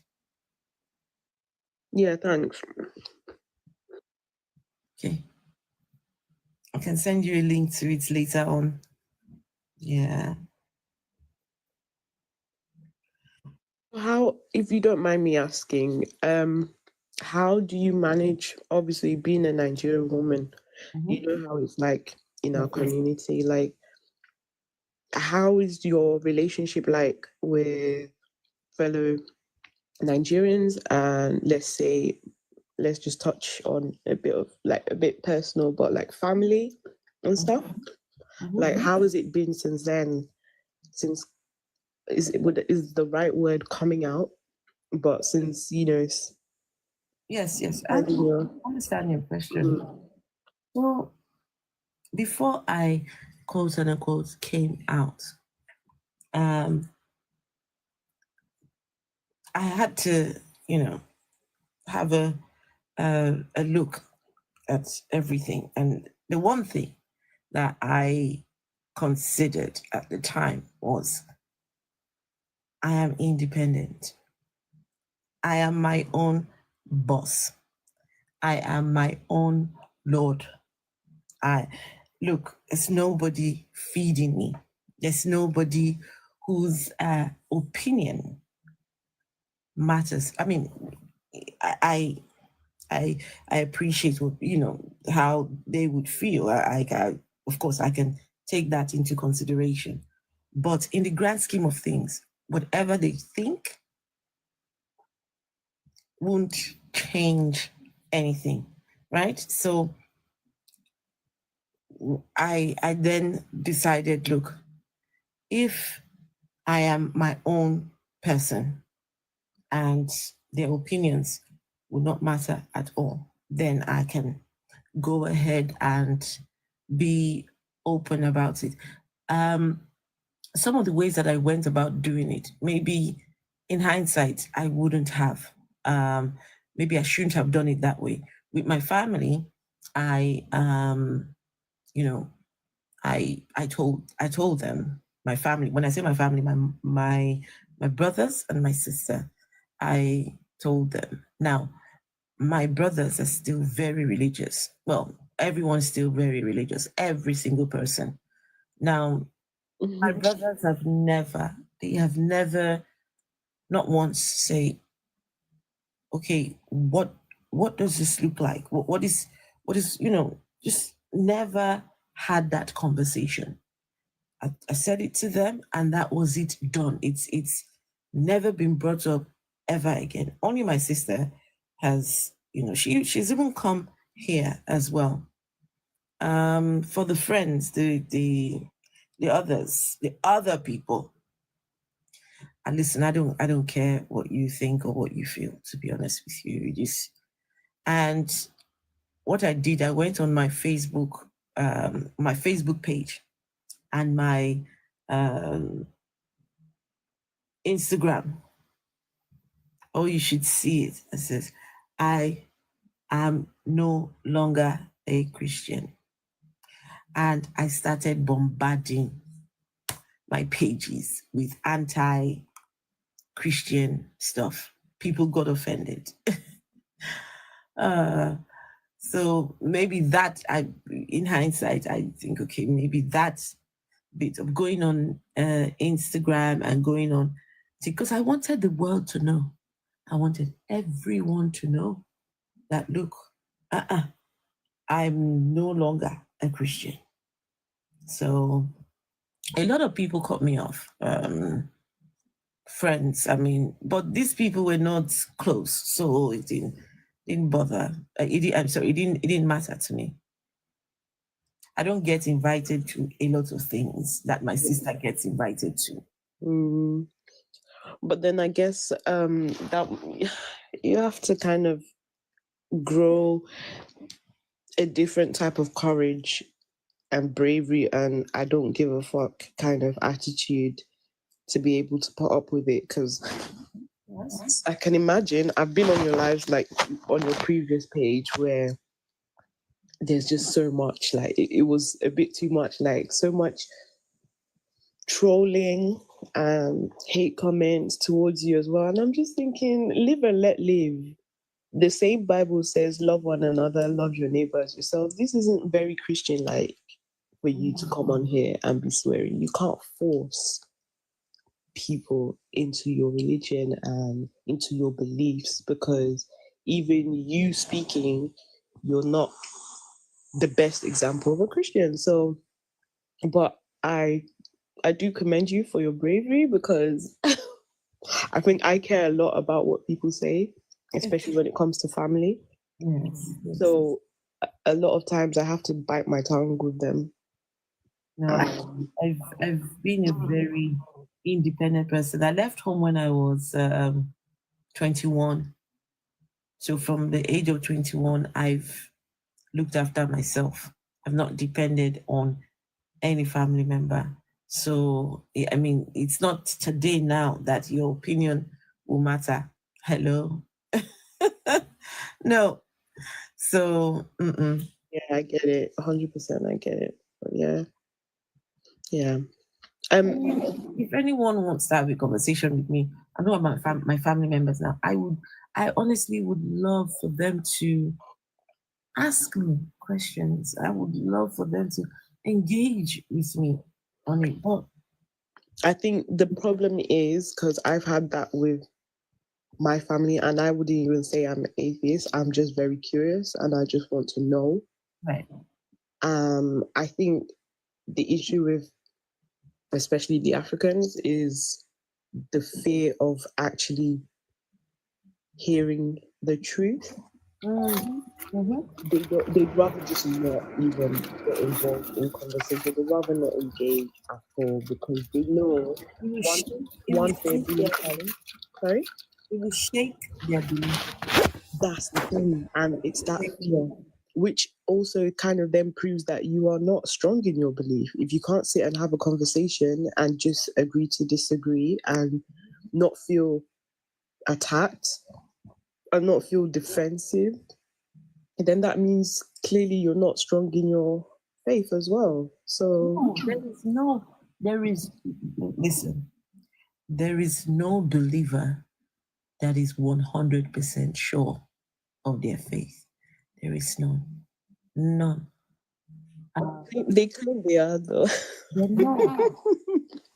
If they're being true to themselves, there is no. Look, nobody's seen this God before Are you really going to go out on a limb and say, yes, I know for certain? Some of the things that we say here, the reason why people get upset is because we're just confirming the doubts that they have, the doubts that they're afraid to explore, to even, start to. So they think that, how dare you leave your truth? How dare you not be afraid of what I'm afraid of? I'm afraid to go to hell. And this person is not afraid. No, I want them to be afraid the same way I'm afraid, right? So that we can all be afraid together. Yeah. And it's funny because, like, in the last 5 years, I believe you're in the UK, in the last maybe 2 to 3 years, there's been a lot of people coming with the whole on the Japan movement and stuff. And I know quite a lot of my friends, some of them, because I did school in Nigeria up to year 4 or something, but I did reconnect with some of my classmates and then some family members and cousins. So quite a few of them have moved here. Back home, back in Nigeria, they were strong Christians, always going to church. Wednesday for mid-service, Friday for Friday service, Saturday for maybe whatever wedding or whatever's going on, and then Sunday service. And some of them also do other like working activities within the church during the week. So strong Christians, when you go to their house, they have the plaster, the sticker on the door saying, I will not die, like very strong Christians. And since some of them have moved to the UK or to America or Canada, I've asked them, when was the last time you went to church? And they're like, sis, I've not been to church, like, it's been a while. I'm like, oh, because you're getting free lights? No, not that. Not just that. Not just that. In the UK, when you work on Sunday, you get, extra pay. Exactly. You work on and I'm Sunday, like, you get extra money. Listen, the thing just clicked to me. It clicked. I'm like, so wait, back home in Nigeria, you were praying for the basic needs that we get here as long as you work. But now that you're here and you're getting those things that you were praying to God for, you forgot about him. You don't go to church anymore. And it proves the point that back home in Africa, we hold on to religion because it's something to keep that hope. And then to get those, we're praying for the basic needs. And then once you get it here, it's like, wow, okay. So this is what I can actually live in my house 24 hours with light. I can actually afford a slice of a whole loaf of bread. I can get a job after my degree. Like, what am I praying for then? I can actually work and get what I want rather than going to pastor, sowing seed, spending so much money, tithes, offering. Like, their religion is really, really holding us back home. Like, it's so sad to see, because even when I was talking about it with my cousin, she's like, it's so true what you're saying, because I used to pray for God, just give me job, any job I want. Like, I will do it. Like, I can't. Sometimes she said she would go the whole day without eating and things like that. But since she moved to the UK, like, she dresses nice. All her needs are being met. She's even helping some of her family back home. And I'm like, this is what I mean. They tied you down with that thought of, you must pray to God to at least get the basic human needs that our leaders are stopping us from. Every human should be able to eat 3 times a day. You can't afford that back home. Some people can't, but they have the money, 5 naira, to go and give to a pastor to pray and intercede with them to God. Can I, if you just give me a second? Sorry. No, it's okay. Don't be sorry. Not Greg. Please, you help me. Not Gregarious. Is that gregarious? Not gregarious. You want to unmute yourself? I didn't even know That's that what I you said. got. Hi. I didn't even know that I got requested. Oh, really? Oh, you didn't I know you come apologize. up? I was Oh, just really? Oh, listening. you didn't know you come up? I was just listening. I was just enjoying the conversation. Okay, but you're up here. But I'm not from the Okay, but continent. you're I'm, up I'm here. from the U.S. Yeah.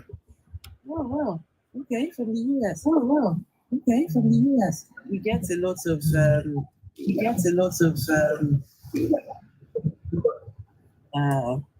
coming in conversations like my YouTube channel. When I started my YouTube channel, the goal was to talk about African religion in Africa. That was the goal. But it just, for whatever reason, my YouTube channel has never gone that direction. When I go and look at the analytics of the people who are subscribed to me, the majority of them are men from the United States of America. I'm like, these are not the people I'm trying to reach. For goodness sake, why are they interested in my content?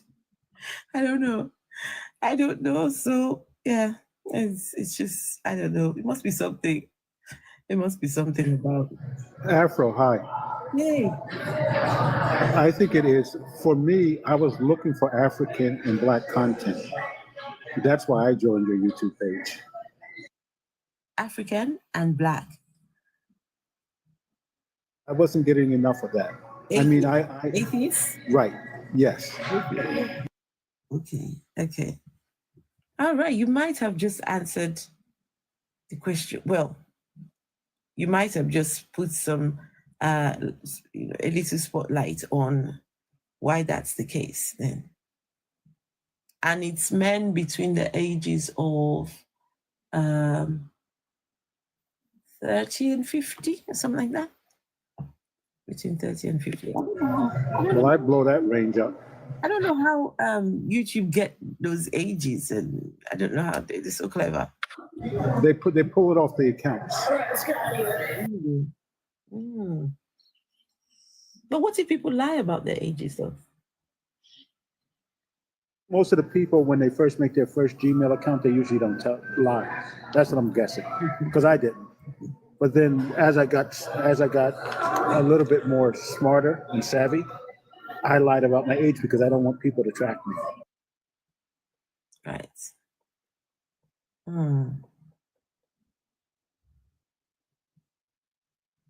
Thank you, Babs. Yeah, for me, I found it was the correlation between like Christianity here in the U.S. and in the continent, and just kind of seeing how it affects the diaspora as a whole. I was really interested in just seeing it, and it's very eye-opening. And let me tell you, the same way I too wanted to know how Christianity impacts on people in the United States. The one thing that really, really did it for me was the insurrection. You know, the insurrection? I was watching that thinking, wait, hold on. You know, this thing has elements of religion attached to this. Well, on top of that, you know, they were fighting for, you know, Trump. But, you know, most of the Christian nationalists, the Christian nationalists, of course, are Christians. So there's the element of religion in it. And to watch that play out, to watch these people, because, you know, they were streaming it here on British television. British television, they're bad for that. When it's breaking news, it will just go on and on and on, the same news, on and on and on. And just showing the violence, showing that, like, wow, are you saying that Christianity can, over in America, it really gets that deep? It was interesting to watch.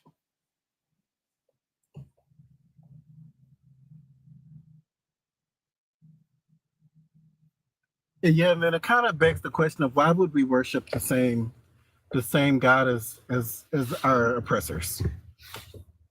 So that just hasn't sat well with me as an adult.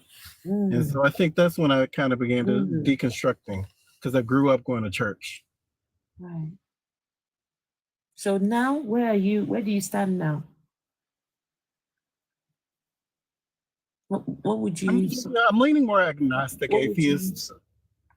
And I just recently kind of came out with my mother, so we had a long conversation about it. And she actually took it pretty well, surprisingly. I mean, telling her like I don't identify as a Christian, like that's common. It doesn't sit well with me. That's common. Okay. And I'm okay with that. What did she say? She was okay. She surprisingly took it well. She was like, well, you still have a spirit though. I'm like, I kind of let her talk, but I'm like, okay, Mom, I'm comfortable with who I am. I don't need a God to be a moral, decent human being. So that's it. She said she has to sit with that. So that's her problem. I can imagine that she panics, thinking, "Oh no, he's going to go to hell." But oh no. I don't know, but based on like what we've read in books and history and movies and stuff regarding, the slave trade and Africans being brought to America, we know obviously the religion was forced on us, like through fear. Like if you don't, from what I've seen, sorry, excuse me. Yes, you're right. Honey, you're absolutely right. It's generations and generations of trauma and generations of being told that this is the only way. And it's been passed down and it's just ingrained in us. Like, I think it was on YouTube that I saw the documentary. I really, really do want to go to Ghana, to the place of no return, where it had, and apparently there was a church built on top of one of the, what's it called? Point of no return. Yes, there was a church built on top of one of the cell blocks. And they would hear the sermons, they would hear the preachings, the singing and stuff like that. So psychologically, it is embedded in us through trauma. So it's so hard to break out of what we've been forced to know and believe, and to let go of what we used to believe, which was, like I said, our ancient gods and things like that. And we were told that I always mention witchcraft because that's all I've ever been told is witchcraft, but that was what kept us going before religion came.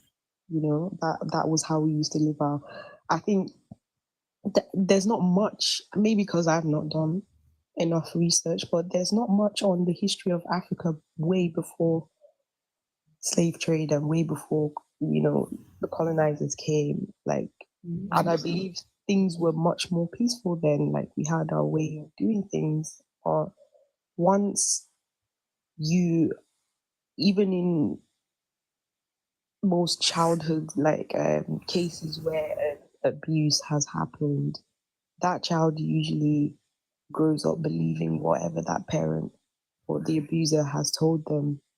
And it's very difficult to break out of that. So I think, that's We've got Ade on the panel. Hey, Ade. Hello, guys. Thank you for giving me the opportunity to speak about my life experience about religion. Okay. So I'll say, growing up, I was born, in a Muslim background. If I can tell you, my granddad, his elder brother, was a chief imam in my state.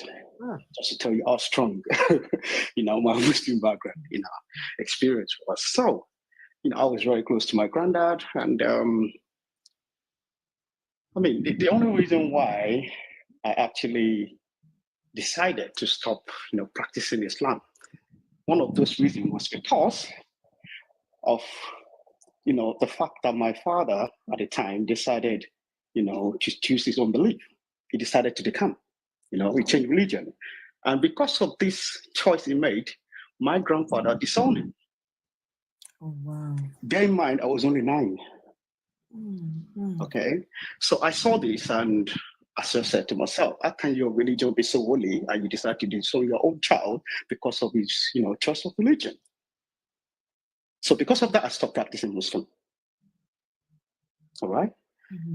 And this became so tough, and yeah, my dad, everything was so rough for him, and he was his own, and he had to do so many things by himself, looking after us, and growing up, yeah, I came across, how Christianity works. They will come on your face, trying to preach to you, trying to find every opportunity to make sure you, you follow the religion all over your face. So, being in university, and I'll be honest, because of guys, when you want to go after some girls, you have to find a way to do whatever they want to do just to get attention and stuff like that. So, so I ended up going to church, and yeah, to be honest, you see, I'm this person that is always very inquisitive about, people's behavior, right? And, going to the church at the time, I think nothing just makes sense to me. Nothing just makes sense to me. I witnessed some false miracle. And I kind of the type of person that I always have deep thinking about everything I do, and I in as much as I believe there is super being somewhere that is guiding us, I tend to make pragmatic approach in everything I do. I don't believe in miracle. I don't believe in having faith in something. I believe in working towards what I want to get. And I believe in I believe in not making emotional decisions when it comes to deciding on doing things, and this has actually been working well with me. I'm not gonna lie, because I don't believe in expecting anyone to change. I believe it's a false narrative, and I believe in this ideology whereby if you actually love someone, why should you need them to change because of you? Right. You see what I mean? And getting into this, Christianity ideology, reading books about history, I read about what really happened before the slavery. I try, I gathered some information. I read so many books, and like I said, even back in uni, it never made sense to me. You see, and I read about Islam. After that, the whole issue with my grandfather and my father and all of that, I just thought, I keep asking myself, do we actually need to be religious to be kind? No, I don't believe so. Very good question. No, we don't. You see, and when people start preaching, about religions, about prosperity and everything, I'm like, how come no one ever teaches us about how to be a good person or how to be kind to each other? And most of the, people with bad character I know personally, they are the most religious people I have around. You see, and this never makes no sense to me. And growing up, well, I can say I'm in my 40s. Okay, so you can imagine the kind of upbringing, I must have faced. Even when I tried to do, when my mother asked me to do things, and of course I always tell my mother, listen, when I do things for you, don't thank me in the name of no Jesus. I'm not doing anything for you because of one Jesus. I'm doing it for you because you are my mother. You deserve it. And you get what I mean? I know that's right. See, your prayer alone is enough for me. You're my God. My ancestors are my God. My father is my God. Whether you thank Jesus than thank her. Exactly. You see, my mother actually had issue with me because sometimes she's like, oh yeah, you don't even believe in God. I'm like, listen, it's not about me believing in God or Jesus or some kind of supernatural being somewhere. All I believe is just be kind. And I don't think this requires being religious. Just be kind. And you see, I read a lot of threads online, and when people say things, oh, they see miracle. I see, to me, what I always believe is sometimes when people experience, such scenario, I believe it's just someone trying to pay forward. Because I always try to, give myself as an example, like, listen, I don't have to know you for me to do, to help you. If I see you're in a situation and in need of help, and I'm in that environment to help you, I wouldn't even think twice. So what will you call that? You call it a miracle, right? Yes, that's what they will call it. Okay, now let me give you an example again. You see, speaking of my, this religious situation now, there was a time I tried to get my cousin out of Nigeria. I paid for that. I tried to get him out of there. I paid, the down payment, tried to do everything just to get them, out of, the mess. And well, I won't lie to you, they spend all my money. The money I wouldn't even put in the account just for it to help them to put statements. And this is supposed to be religious people. And I asked them, listen, you're so religious. So even you always pray for miracle. When you see the miracle, do you even know it? Do you even know why the miracle comes to you? Yeah. How do you know it was the God that you prayed to that granted that miracle? Exactly. And not Satan. Right? Exactly. Because they say Satan did this. It was the devil. The devil did it. The devil did it. But and they tell you that when you're praying, Satan can actually hear your prayers. I mean, in the Bible, Satan actually there's I think in Daniel where Satan held on to someone's prayers for 21 days. Right? The prayers were blocked from going to God. It was hanging. The prayer was hanging somewhere for 21 days. So if the devil, I think it was the devil. I don't know, but the prayer was hanging somewhere. So if that's the case, what if it's the devil that decided, okay, let's grant this? Huh? You see, with me, me, myself, and religion. See, I always say something. Yeah, you can never be a critical thinker and be religious. It doesn't work together. Yeah, the religious people will have you. I don't know if that's true. I know. Because I believe that if you think critically, okay, if you think about so many things these people do in the name of the religion, you will know there's so many lies, that open lies, that you don't even need to to crack your brain to understand that all this is fallacy. Yeah, you're right. So, personally, I just think it's, just be a kind individual rather than, thinking, being a pastor or someone being religious, make the person holy or that. No, I don't believe in any of that. Can I say something real quick? Just 1 second, wait. I'm going to be very quick. I will tell you, it is a breath of fresh air to hear a Yoruba man in his 40s speaking the way he speaks. Let me tell you, the way religion has eaten so deep into our people. Huh? I know. When they come here, it is, wanting to fight and wanting, but just to hear you speak, I know you say you still believe there is a power that is. Yeah, I just believe, but I don't believe in religion. I don't believe, there's one thing I believe in myself is that I know if I want something, I will get it. You know why? Right? I believe that our tongue is powerful. Personally, I believe if there's someone supernatural, then we're made in his own image, then why do we have to go to anybody to even get to him? Why do we need a third party? Rich wanted to say something. Malika, I was gonna say, when it comes to critical thinking, I think it's a mistake to think that religious people aren't critical thinkers. They're critical thinkers within certain realms. Like I've said this before, the person I respect the most academically in my life is my cousin.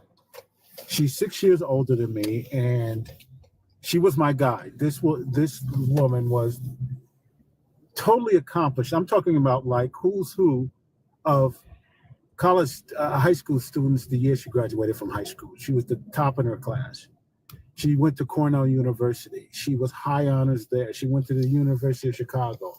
She got her doctorate in history, high honors there. She was 40 years a professor and a dean of students, and she did family history research as a historian and almost as an archaeologist. And yet, she's a believer in God. And that dichotomy it drives me crazy, because the conversations I can have with her, I can't have with anybody else when it comes on academically in the family. We just don't touch religion at all. And I don't understand it. So this woman, if I gave you her name, she's all over Google with the books she's read. She's written historical books. Yet she's a God-fearing Christian. So yeah. And there's two things. Someone said something the other day, the other day that struck me. Sometimes you hear things. Someone said, God made all these billions of people. The estimate is 117 billion people have been born, just so he could choose a few to spend eternity worshiping him. Yes. Now, where does that make any sense? No, but yes, whoever said that is actually right. The heaven is not designed to have all humans, all the humans who have walked on this earth. No, it only is a small number, because there's verses that talk about how narrow the road is to get to this heaven place, and how broad the road is to go to hell. And the verses that talk about working out your salvation with fear and trembling, right? I mean, if you've got to work out your salvation with fear and trembling, you're already doomed before you even begin. So I don't know why anyone would bother.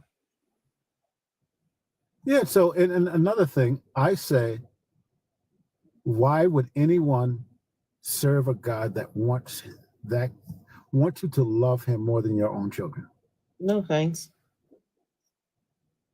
So when you start looking at just those little 2 points, you're like, Rich, you don't even have to go any further. Rich, were you here last night? The man we had last night. The man said he will unalive his child if God asked him to. Was anyone here last night? Was anyone? I missed that. I was the Ghana man. Yes. No. Was it Ghana? Yeah. Yeah. He said he will honor. That's not alcohol, like granddad. Yes. Who is that, Rich? Rich, who is that? That's my grandson. Hey, grandson. Say hi. He goes hi. You hear him in the back there. The man said. Not stranger. That was my friend. What was that for me? Listen, whenever we have these conversations with people, I mean, you can say whatever, but when you get to saying that you will unalive your child if a God asked you to, for me, that's the height of it all. That's it. Just that's the point where I say, no. But you saw the way I turned it around and made him, just to try and make him understand that if you have these ideas, the chances are you're teaching your children to hold fast onto God and, do God's will, trust the Lord and all these things. So if that question is asked of your child, that's if a God were to ask your child to unalive their dad, chances are they would do the same. They would be just like you. And I don't think he was prepared for that. Yeah, he was trying to say God will not ask him to. God would not. I'm like, is there anything too hard for your God to do? He said no. Is there anything that your God cannot do? He said no. So your God can ask your son to unalive you. Absolutely. Crazy. Absolutely crazy. Anyway, listen, guys, tonight I'm not stopping too long. I've been having too many late nights and they're taking their toll on me. I wake up the next morning and I'm like so drowsy. So today I'm going to sign out. I'm going to say goodbye. And to be honest with you, we don't really have someone coming up. Oh, just as I'm trying to sign out. Okay, that would be it for tonight then. Yeah. A really good point that earlier, Afro, where every Christian doubts. And you can tell when they're constantly, they have to acknowledge God in everything they say out of fear that one time they don't do it, he's going to reject them. And that's why they pray all the time. And I never was there, but a lot of people who said they left Christianity talk about not having a purpose. And when you say that, you start thinking, someone has spent their whole life minimizing themselves so much that they don't think they can have a purpose. They don't think that if you haven't got a God, you don't have a purpose. You have to have this God. You have to have this belief in God to have a purpose. And I will say this, I do not miss the God in my life. So when I first when I first deconstructed, when it finally dawned on me that I don't believe, it was quite an experience. It was not a fun time. I went into a deep depression because I lost my identity. I was born to people who believed in God all my life. And here I am, 40 years old. I'm an atheist. Wait. Everything in my head I thought I knew was somehow the God was in everything. He was in all the details. And so now to get rid of this God, I couldn't think, should I pray? Should I not? Should I do this? It's like, okay, I want to date.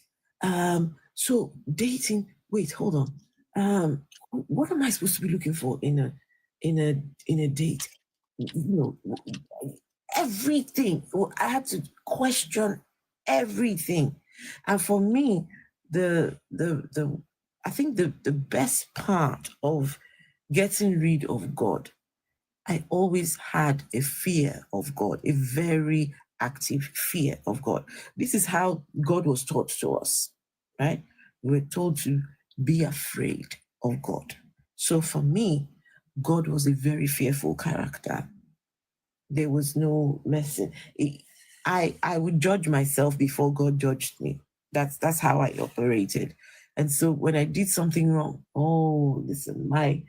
the guilt that would eat me up before I even start considering that God is angry with me. I actually saw God as somebody who was. This is how I used to think, that God was right behind me, that He was right there. So everything I'm doing, everything I'm thinking, everything I'm feeling, He's right there. Can you imagine living life like that? That this scary big guy that is ready to, it's at the moment you go wrong, he's ready to punish you. This is how I thought. I thought when I did something wrong, thank you. Free thoughts, thank you. When I did something wrong, that God was going to smite me immediately. I was expecting it anytime. That this crazy. And so to finally be free of that character, to finally let go of that God, of that fear, of that sky daddy. At first it was scary. Oh, sugar, it was scary. But when it finally dawned on me that, wait, all that time there was nobody there. There was nobody there. All that time. Oh man. I don't care what religion is offering. I don't care what threat. That I got to get rid of that God. Oh, God can never be an option for me, ever, again. No way. No way. No way. That's why I always tell people when I hear the term, and I think you've heard me say that, agnostic atheist. I think that is a term where people are scared to say they're atheists because I don't believe you can sort of believe. You must. I think belief is binary. You either believe or you don't believe. There's no in between. If you tell me maybe you believe, I tend to think you don't believe and you don't want to say it. Because when you believe, you just say, I believe. No, sorry, I'm just agreeing with Dima in the chat. Okay. Oh, yeah, I see. He's been saying some good stuff. Yes. Yep. You know what my big thing was, Afro? I was about 30 years old. Now, I was away from the church for 10 years. But that damn book, that Bible, that damn book. I never read that book when I was a Christian. The book of life. I never read that book. That book was. But I was scared of it. To me. Listen, the Bible, because I suffered insomnia, and you know what caused me to have insomnia? It was religion. It was, those days being really young when they would take us to church and play these movies. The Burning Hell and Left Behind, Pilgrim's Progress, and all these things. We were very tender, 7, 8-year-olds, middle of the night, showing those things, and then when the movie is done, asking us to come and give our lives to Jesus with tears in our eyes. We're going to give our lives to Jesus. By the time we get home, unable to sleep. And then the person who would come up there on the stage would, the first thing out of his mouth is, if you die in your sleep, where will you spend eternity? The manipulation. Hey, I knew I'd be thinking, are you saying I can die in my sleep? Hey, but what if I'm not born again before I go to sleep? What if I sinned just before and I die in my sleep and I've not repented for what? Hey, goodness, why would he? I don't want to go to sleep now. Can you imagine? And I was young, as a youngster, suffering insomnia. No. Why the hell would you? And think about that. Why the hell would you? Why would you do this to an 7, 8, 9-year-old? And I remember. I don't know. I'm assuming you went up to the altar to give your life to Christ, right? Several times. Oh, I did it a few times too. The first time I was all hyped up and I had the feeling.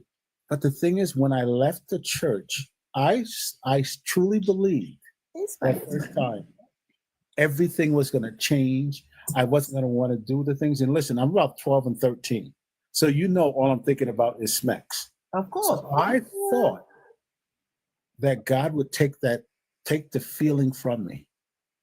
He didn't do that. He just made me feel guilty about it. But that feeling, and that was, as a young person, and I bet you most young people, this is what they deal with. Trying to deal with this sexual drive that they're told to not do things like touch themselves and all this stuff, and the guilt that you deal with. But it didn't matter. It was so overpowering. So then I would go back to church and all this, and I would think, I had gospel music in my room I used to listen to. Thinking, and I would get those moments where if you played your favorite song, you loved the song. So you would say, oh my God, God is touching me. It was a damn song. But when the song was over, guess what I was doing? God forgive me for listening to that song. I was going into my little briefcase and pulling out my Playboy books. No. Oh Lord. I had my playhouse. I had my Playboys in my penthouse, and one day my aunt busted me with them, and she took them all and threw them in the garbage. Shit, you should have seen me later that night out in that garbage can.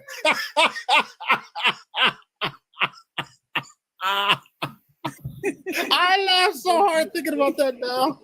Those are the days. Those are the days. I was digging through. Shoot, if there's a little bit of grease on that thing from the food, I just wiped it off. I was getting my magazines. Those were your lifeline. Those were your lifeline. Oh Lord. And Like, oh man. Oh God, that was I can remember they say, okay, no boyfriends, no sex before marriage. But I'm telling you, religion has never stopped anyone sinning. Never. They sin believers sin, they actively sin every day. Religion has never stopped anyone sinning. The things you don't want to do, you find yourself doing. Afro. And do it, you will to the very to the fullest maximum. Afro. We used to, during like testimony service, me and a couple of girls, we would stagger leaving. At church. We would stagger leaving. Like she leave 5 minutes before. And then I go meet her in the bathroom in the church while they in church.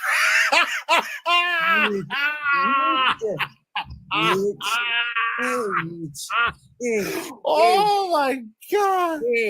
Hell yeah. There was not there wasn't only one of them. I had three. I was going straight to hell. That church should have burned down.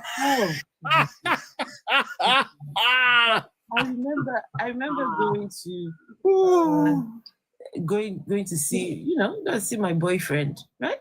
Have a fun time with the boyfriend. Come back. On my way back, then the feelings will start, the guilt feelings. It's as if I could hear the God talking. He's saying, okay, so you've gone. You've done what you wanted to do, right? So how are you feeling? How do you feel now? Now that and let me tell you, I will be so guilt-ridden. Sometimes, the church wasn't too far away from the home. I would go to church from my boyfriend's house. Instead of going home, I would go to the church and just go and look for a corner there, go on my knees. God, have mercy on me. Have mercy on me. I'm so sorry. I'm so sorry. I will never go back to his house again. And the very next week, I'm right there.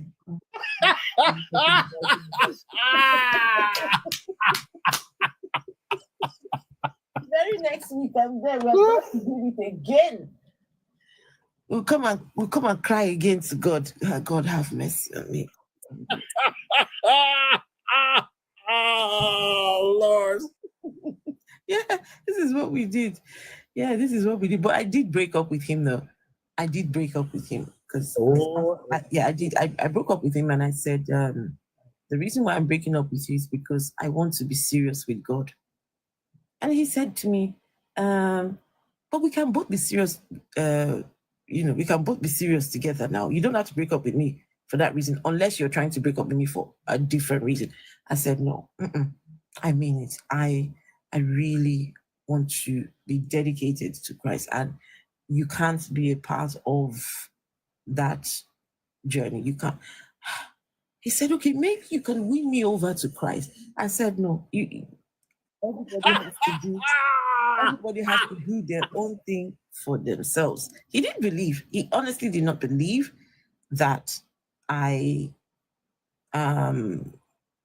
was doing it because I was giving my life to Christ. He thought maybe I was maybe trying to go off with somebody else or something. But let me tell you, I was I was on Okay, Afro, fire. I'm going to ask you a very serious question. I was on fire for God. Okay, Afro, I'm going to ask you a very serious question. Yes. During this whole conversation with him, did he try to touch you? No, he didn't. No, he didn't. No, he didn't. You know Oh why? my God, I'm dying over here. No, Rich, you know why that didn't happen? We were outside. We were in broad daylight outside. Listen, Rich, that was deliberate. There were no, I was not going to, that kind of conversation had to be in broad daylight in a place where, because I'm trying to break up with him because I'm trying to be serious with Christ. So I will now go with him and in a hidden corner. I know he only needs to get me in hidden corner. It's all over. So no, we're outside where everyone can see us. You were weak in the hey, Afro. You were weak in the flesh. I had to, man. I had to You was weak, girl. You was weak in the flesh. Yes. I put my hand up. You boy, I think about the things that we did. Like I'm telling you, like between church breaks and all this, and love going to a new church because we might see new girls. That's all. You thought we were going to those new. You think I was making that trip down to New York City to the main church because I want to praise God? New York City, that's where all the pretty girls were, and that church was full, so they had like hundreds of them. So you get your best suit on, right? And you see them checking you out, and you checking them. Rich, let me tell you, when a new brother comes to church on a Sunday, I'm telling you, all the sisters know about it. They know about it. When they see a fresh face, and he only needs to do this. Hold that Bible, right? He will hold the Bible like this. When he has his, listen, the sisters, they've all got their eyes. And he comes back the next Sunday and comes back the next, and he's a very serious brother. They will be and I hate to say it like this, they all had a stirring in their loins.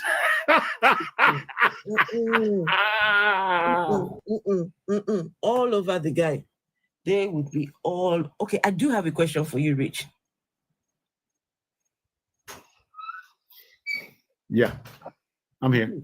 Because you it looks like you've been an atheist longer than about over 40 years. For 40 years. So, what do you look for in a date as an atheist? Well, that's a good question because when I first, my wife and I first broke up,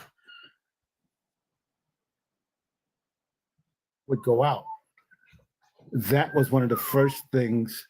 Got blueberries? No. Oh, somebody wants some blueberries. That boy just finished eating dinner about 15 minutes. Blueberries. That boy just finished eating dinner, a whole pizza, like 3-4 slices. They're like bottomless pits. I need to want blueberries. Blueberries, come on. Oh yeah, he went. I already told him he went in the kitchen. He's getting them. But yeah, so yeah, I always told them up front, I was an atheist, right? I was not, and I had gotten to the point. I wasn't dating you if you were a church woman. I just at that point. Now I'm 41, 42. I know what I don't want. And I don't want that. But I had one girl. I told her I was an atheist. We had just ordered dinner in a fancy restaurant. I ain't never seen anybody bolt out of a restaurant that damn fast. I haven't seen hide or hair of that girl since. Oh my goodness. But no, I was very upfront, and I just wasn't. I want even my partner now. She won't say she's an atheist because I think it's the fear, but she is. But we don't go to church and stuff. I'm not dealing with that. Why should I? No, it's a deal breaker for me. Me too. It's absolute. A deal breaker. I'm sorry, you can't be. No, if you're religious, it's just no. Yep. It's that, and you know what? And also, you can't have any pseudoscience in your life. Oh no. I'm not listening to none of this pseudo medicine. I'm not, don't tell me about homeopathy. You bring up any of that stuff. Some of you may have noticed there are some things when they are brought up, it's case it just whatever you say next, I'm done. When you start talking energies. Oh yeah, I hate that. When you bring up chakras. Oh no. You miss this. There's energies, the chakras, there's one other one. I can't Horoscopes. Right? Horoscopes? Nope. Something else. When you start bringing those, that just no, I'm not touching that at all. No, nope. Not spiritual, not Hebrew. It's something else. Yeah, spiritual. Don't even tell me spiritual. God has problem. She really likes me. Her body says it all. What does that mean? Oh, education. I'm such a situation where I told the woman I'm not a believer. Problem is she really likes me. Her body says it all. Oh wow. Oh wow. Well, then she's got a decision to make, but she has to. You know what? There's a lot. There's a lot of women out there with a lot of bodies that will say a lot of things to you. That's all I can tell you. Why is it so much easier for a man? Why? See, I don't know. No, I don't believe that. That's what I think. This is me. I'm talking from my own. Oh, you know what, Afro? I think it's easier for a man to get a woman that he wants. I think it's easier for a woman to get any man. So see, a woman, there's always a man who's like there are men who will approach you, Afro, like, no, I have no interest in you, because that's what men will do. But I'm going to tell you, I think men are like, like lions. Lions, 10 to 15% of their prey they catch, right? I think men catch about 5% of the prey they go after using women. But they just keep throwing it against the wall. They keep throwing it. They keep throwing the mud against the wall. Women don't do that, so women can't go out there and approach men. I can tell you, when the bar starts to close, if a woman wants a man, she can damn sure leave there with one. Ain't the same for a guy. Yep. Now, when it comes to love, it might be a different subject. I'm going to the pub this weekend then, if that's the case. It might not be prized, but if she won't, it ain't going to be a man you want to keep, most probably. See, that's the problem. So, I mean, if you need that, if you need sex, I mean, if you need that snack, women can go get it anywhere. I mean, shit, they can sell it. Men are not that boat unless they tend to be, But you can't get of an open-minded way. You can't get a man that matches you. And I don't want to use the term of good man, because a man that is for you. Speaking the language you're speaking. I think for a man, a man can be he can disassociate, but feelings don't have to be involved. No, I disagree in this sense. When I was younger, when I was really young, it was the case. But I remember when I split up with my ex, and I was like 41, 42, whenever. Oh yeah, so 42. I found it really annoying to be with a woman I didn't like and I didn't like to talk to, even for the smell. And I found the older I've got, the less that I even care about that situation. You know what I'm saying? I like it every now and again, but I ain't gonna tell that lie. I'm just saying, it's got to. At one time, it didn't matter what they look like. You know what I'm saying? We could deal with it. You know what I'm saying? But now, she needs to be pretty hot. You've heard hey, Afro, you remember the term we used to say as kids? As young men, we used to say 8 to 80, blind, cripple, or crazy. No, I don't know what that is. That was the phrase when it came to getting. If she's got a wheelchair, it's got to it's got to be battery powered. It said 8 to 80. She could be 8 to 80, blind, cripple, or crazy. I didn't care. Oh, I see. Yeah. Oh, And then we wow. would. Well, we had changed it by the time I got there. It was 18 to 80 because we didn't want to be thought that way. You know what I'm saying? Oh yeah. That's a good point. But then we used to. Then in college we would say, you know what? We would be talking to her. I says, all it has to do is be a mammal at this point, right? And then later at night we'd say, I'd say, you know what? There's certain reptiles that might make the list. So we would make jokes about this stuff. Yeah. Reptiles, not reptiles. Come on, man. I'm telling you, 2 or 3 days later, reptile would do. Or we used to say, testosterone really going. We used to say if a snake didn't bite, ooh, that snake would be in trouble.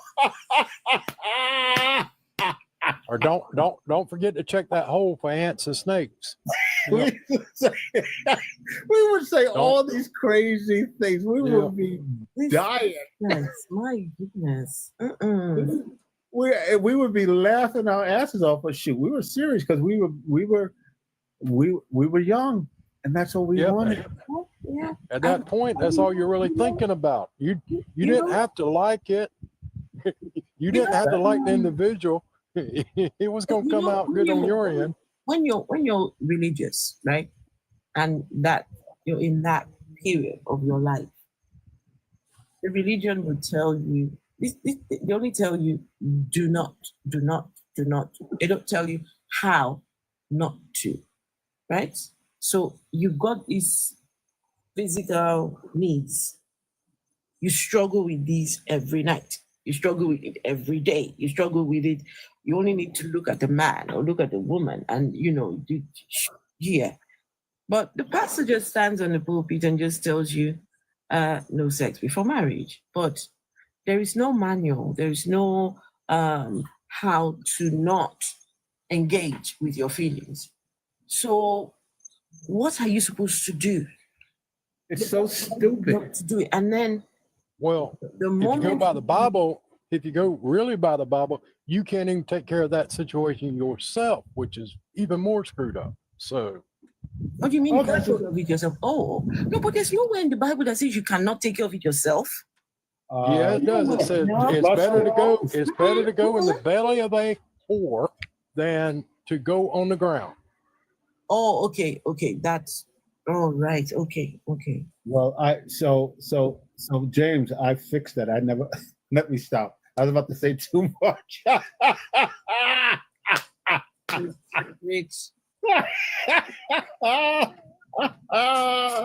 Trust me, I went to Pentecostal church. Now Rich is making me trying to figure out what could he have been trying to say. He was probably talking about all those stale socks. Yeah, you're already there. You already said it. Go on. I just said I would never let it hit the ground. He's probably thinking about a bunch of old stale socks his mama wondered why he was so crunchy. You had Kleenex, you had toilet tissue.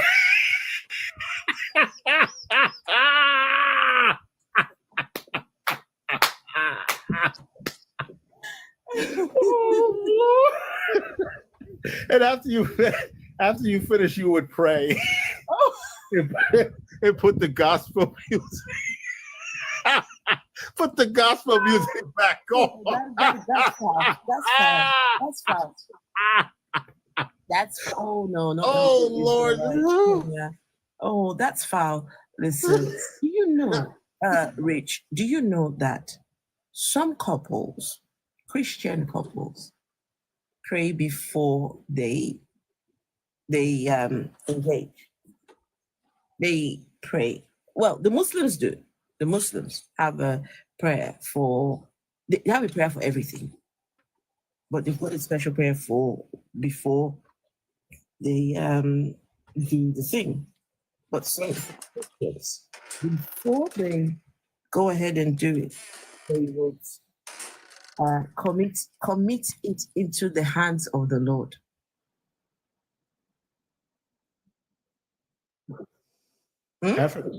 Afro, sorry. There's a Tanya Fells. Tanya, would you want to come up and talk? I need to go soon. I already said I tried to get some sleep. I've been having too many late nights. It's taking its toll on me. So, but Tanya can come back tomorrow. This has been a sorry, I'm going to say something quickly before I go. Right, before you go. What I try to do to change this whole, religious thing. See, I have a 11-year-old daughter, and what I try to do is to teach her, how to be a good individual. You understand? And when feeling, the religious part and going to school, I make sure, to feel that she is not religious. So I don't want them to even, have an idea. Okay, Tonya, let me follow you. So you see what I mean? I don't want them to have an idea, because I believe the moment you take that part, then it's more like you giving them an avenue, to do all, to start preaching all this nonsense to my daughter. So, but I just make sure that, listen, thank you, Dima. It's not about religion. The whole world doesn't, survive around religion. No, it will not revolve around religion. Ade, can I just say, for me, that right there is the goal. What you just said, that at the bottom of everything that I do, the next generation, that the next generation wouldn't have to go through what we went through, right? The days of being forced to go to church, forced to go to the mosque, and, having this religion forced on us. Of course. As long as our next generation don't have to go through that, listen, I can die a happy person. Can I ask you, as a parent, Ade, I've thought about this, and I did some of this with my children, because they were both raised by me, in an atheist home. I wish I would have done more comparative religious teaching to my children, to talk about religion, to talk about what it means, why these religions are here, what this means to these people, and even giving critical eye to everything, bringing up even Native American stuff, all these, so they see all the crossover in thinking. So then they realize what it is. And another thing, I have a daughter, but I remember when she was young, I tried to have the discussion with her, even when it came to relationships. Is someone playing a game? It might have been. Sorry, that was me. Yeah. No, it's okay. I was just wondering what no, it's okay. Even when it came to smecks in relationships, I always try to teach my daughter to know the reason she was in a relationship and make sure it was for her and what she wanted. I never told her not what to want, but to always understand that it's not an exchange. No one's going to like you more because you give more or do more. They're going to like you regardless. Now, you have to decide how much you want to do for yourself. I also taught my daughter she can't be used. If she goes into a situation with an open mind, if she goes into a situation with a full knowledge, she can make her decision. But it must be her decision. It must be. And it was a hard way to figure that conversation out. But just Ade, your daughter's 11, and I think about my daughter at that age, and these are, as men especially, we have not been taught how to talk to females, and we have to challenge ourselves to be better, and not protect them in the sense of I don't want them to be with a boy as much as they must be self-assured in who they are, and what they want, and how they want, and if they don't want. You know what I mean? It's not an easy thing to do, but I think as fathers, we've got to do a better job with that, a much better job. It's on both sides, so I would say. Girls need their fathers. This is just, I'm speaking from experience. I did not have my father growing up. And yes, the thing what I missed, not when dad wasn't there, I went looking for it in dark places, in places I had no business looking for whatever it is I was looking for. So yes, I can never, that's relationship between father and daughter. Listen, that's just based on my own experience. I did have my father growing up. So yeah, my daughter and I'm fortunate, and I can say, I think, especially as Christians, we were taught not to praise ourselves or take credit. But I have to say, I made it a conscious decision with both of my kids to build strong relationships. And my daughter and I, she's the one who calls me like, Dad, when was the last time you had your physical? Or Dad, you told me this, right? She is constantly on me, but yet she comes to me, and when she's had relationship problems or whatever, the real horrible breakup she had in her life when she was 27, I bet you my daughter and I ate lunch together every day for 6 months. Oh, wow. I would go get her, and there was this kitchen, this soup kitchen, this restaurant that had these soups, and I would go pick her up at lunch, and we would go in the park. And the first couple of weeks, all she did was cry.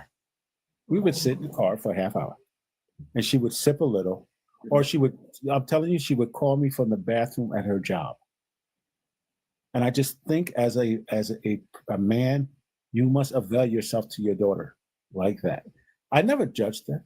The only thing I said to her is that I remember I said to her, and she called me. I knew what it was when she called me like 7 in the morning, cry. I hadn't heard her cry like that since she was a little kid. And she was in my house at 7:30. And at 7:45, I told her, I said, I know this will sound harsh to you, but he doesn't have to love you, and he doesn't have to stay with you. But you know what? He can't dictate to you how you're going to handle this. I said, you have to decide you're going to be all right. Because at that point, I didn't give a shit about him. I didn't want to hear anything about this guy. You know what I mean? And I told her that. And she goes, I know. She goes, I know, Dad. I said, you must know. You must tell yourself from this moment on, I'm going to be okay. You got to keep saying that to yourself. And she got through it. I mean, it was tough. Most of the time, I try to remind them why they're mourning. You know what I'm saying, and what they're mourning. They're mourning something that wasn't going to be, a possibility. Their dreams. And James, you're right. And no one. It's a harsh thing to think about, but no one owes you love, and no one owes you. They're not obligated to stay with you, and you must know that. At what expense? This love, at what expense? That's why everybody's been asking. If it's the kind of love that I thought I had for 10 years, that love will kill you. That one will. Well, I hate to bust your bubble. Every loving. I'm not saying. I'm not talking about. It's not metaphorical. I mean, actually. Yeah, I understand. I really do. But every loving relationship has that cost. It's wrapped into the situation. Well, one of the two people are going to pay that cost with every loving relationship. I will say that because I guess there'll be prices to be paid throughout the relationship. That's for sure. Because every relationship's going to come to an end. I mean, unless you just get luckier than most and you both go at the same time. Oh yeah, that price has to be paid. I always say there's only one. Okay, there's only one relationship that you end up in. That one when you unalive. Otherwise, the rest of them end. That doesn't mean they're failures, because sometimes they run their course. There are relationships that know you're going into it that's going to be short term, and the relationship runs its course and it changes. But like I think about me at 21, 22, I was with my first wife, and I didn't have the self-confidence to walk away from her, even though I knew she wasn't right for me. And I never that was my last one. No, that was my last one. Oh, That first one? and James, yes, we witnessed some of that. Yep. Yeah, that was my last one. I was hoping, I don't know. I know it needed fixing, but that last one, I just. Man, my ex, Yep. and I think about it now, my ex, I would just I would call her, she wouldn't call me back for 2 or 3 days. All she had to do was, and I was young, and because of my background, I was pretty insecure, like people would, girls would tell me they liked me. I didn't believe it because that was my perspective of myself. So all of a sudden I got this woman who I think is like sexy and good looking and she loves me. I wasn't leaving. And I remember my sister would this is back in the day where you got your hair braided and stuff like that. So I'm 20 years old, 21, and my sister. You had hair. Yeah. My sister was 18 and she'd be braiding my hair, and she would say to me, Rich, why I don't think this relationship is good for you. And I'll be honest, she was I bet you counting on the other foot. You want to hear it. I wanted to hear it and I would listen to it, but it didn't matter. It didn't matter. That's why I tell my aunt, and I think you heard me say, my aunt has the best line about love. She goes, well, you know what that love is? And I says, what? She goes, it's a misunderstanding between two fools. But to be honest, my last one was kind of the opposite of yours, in the fact that I don't know exactly why I got in the relationship, but I knew from the beginning, early on, if things did not change, I was not going to be able to stay there. And I stayed around hoping that they were going to change, hoping that I could help her in some way to become a better person in my eyes. I know this is all wrong thinking, you know what I'm saying? And I couldn't help her get better. So sooner I had to take myself out of that, So she showed herself, James. His ex. I don't know. We were having a live and someone dropped. She was in the comments. I didn't even know that was her. And someone muted her, blocked her. She went, got a different account, came back here, requested her to come and tell me somebody dropped me. Who? Somebody blocked me. Who? I'm not thinking, who are you? She says, I'm James's girlfriend. I'm like, oh, okay. Listen, she actually said she's gonna stop James coming on our platforms. she tried. I'm sure she said something like that. Yep.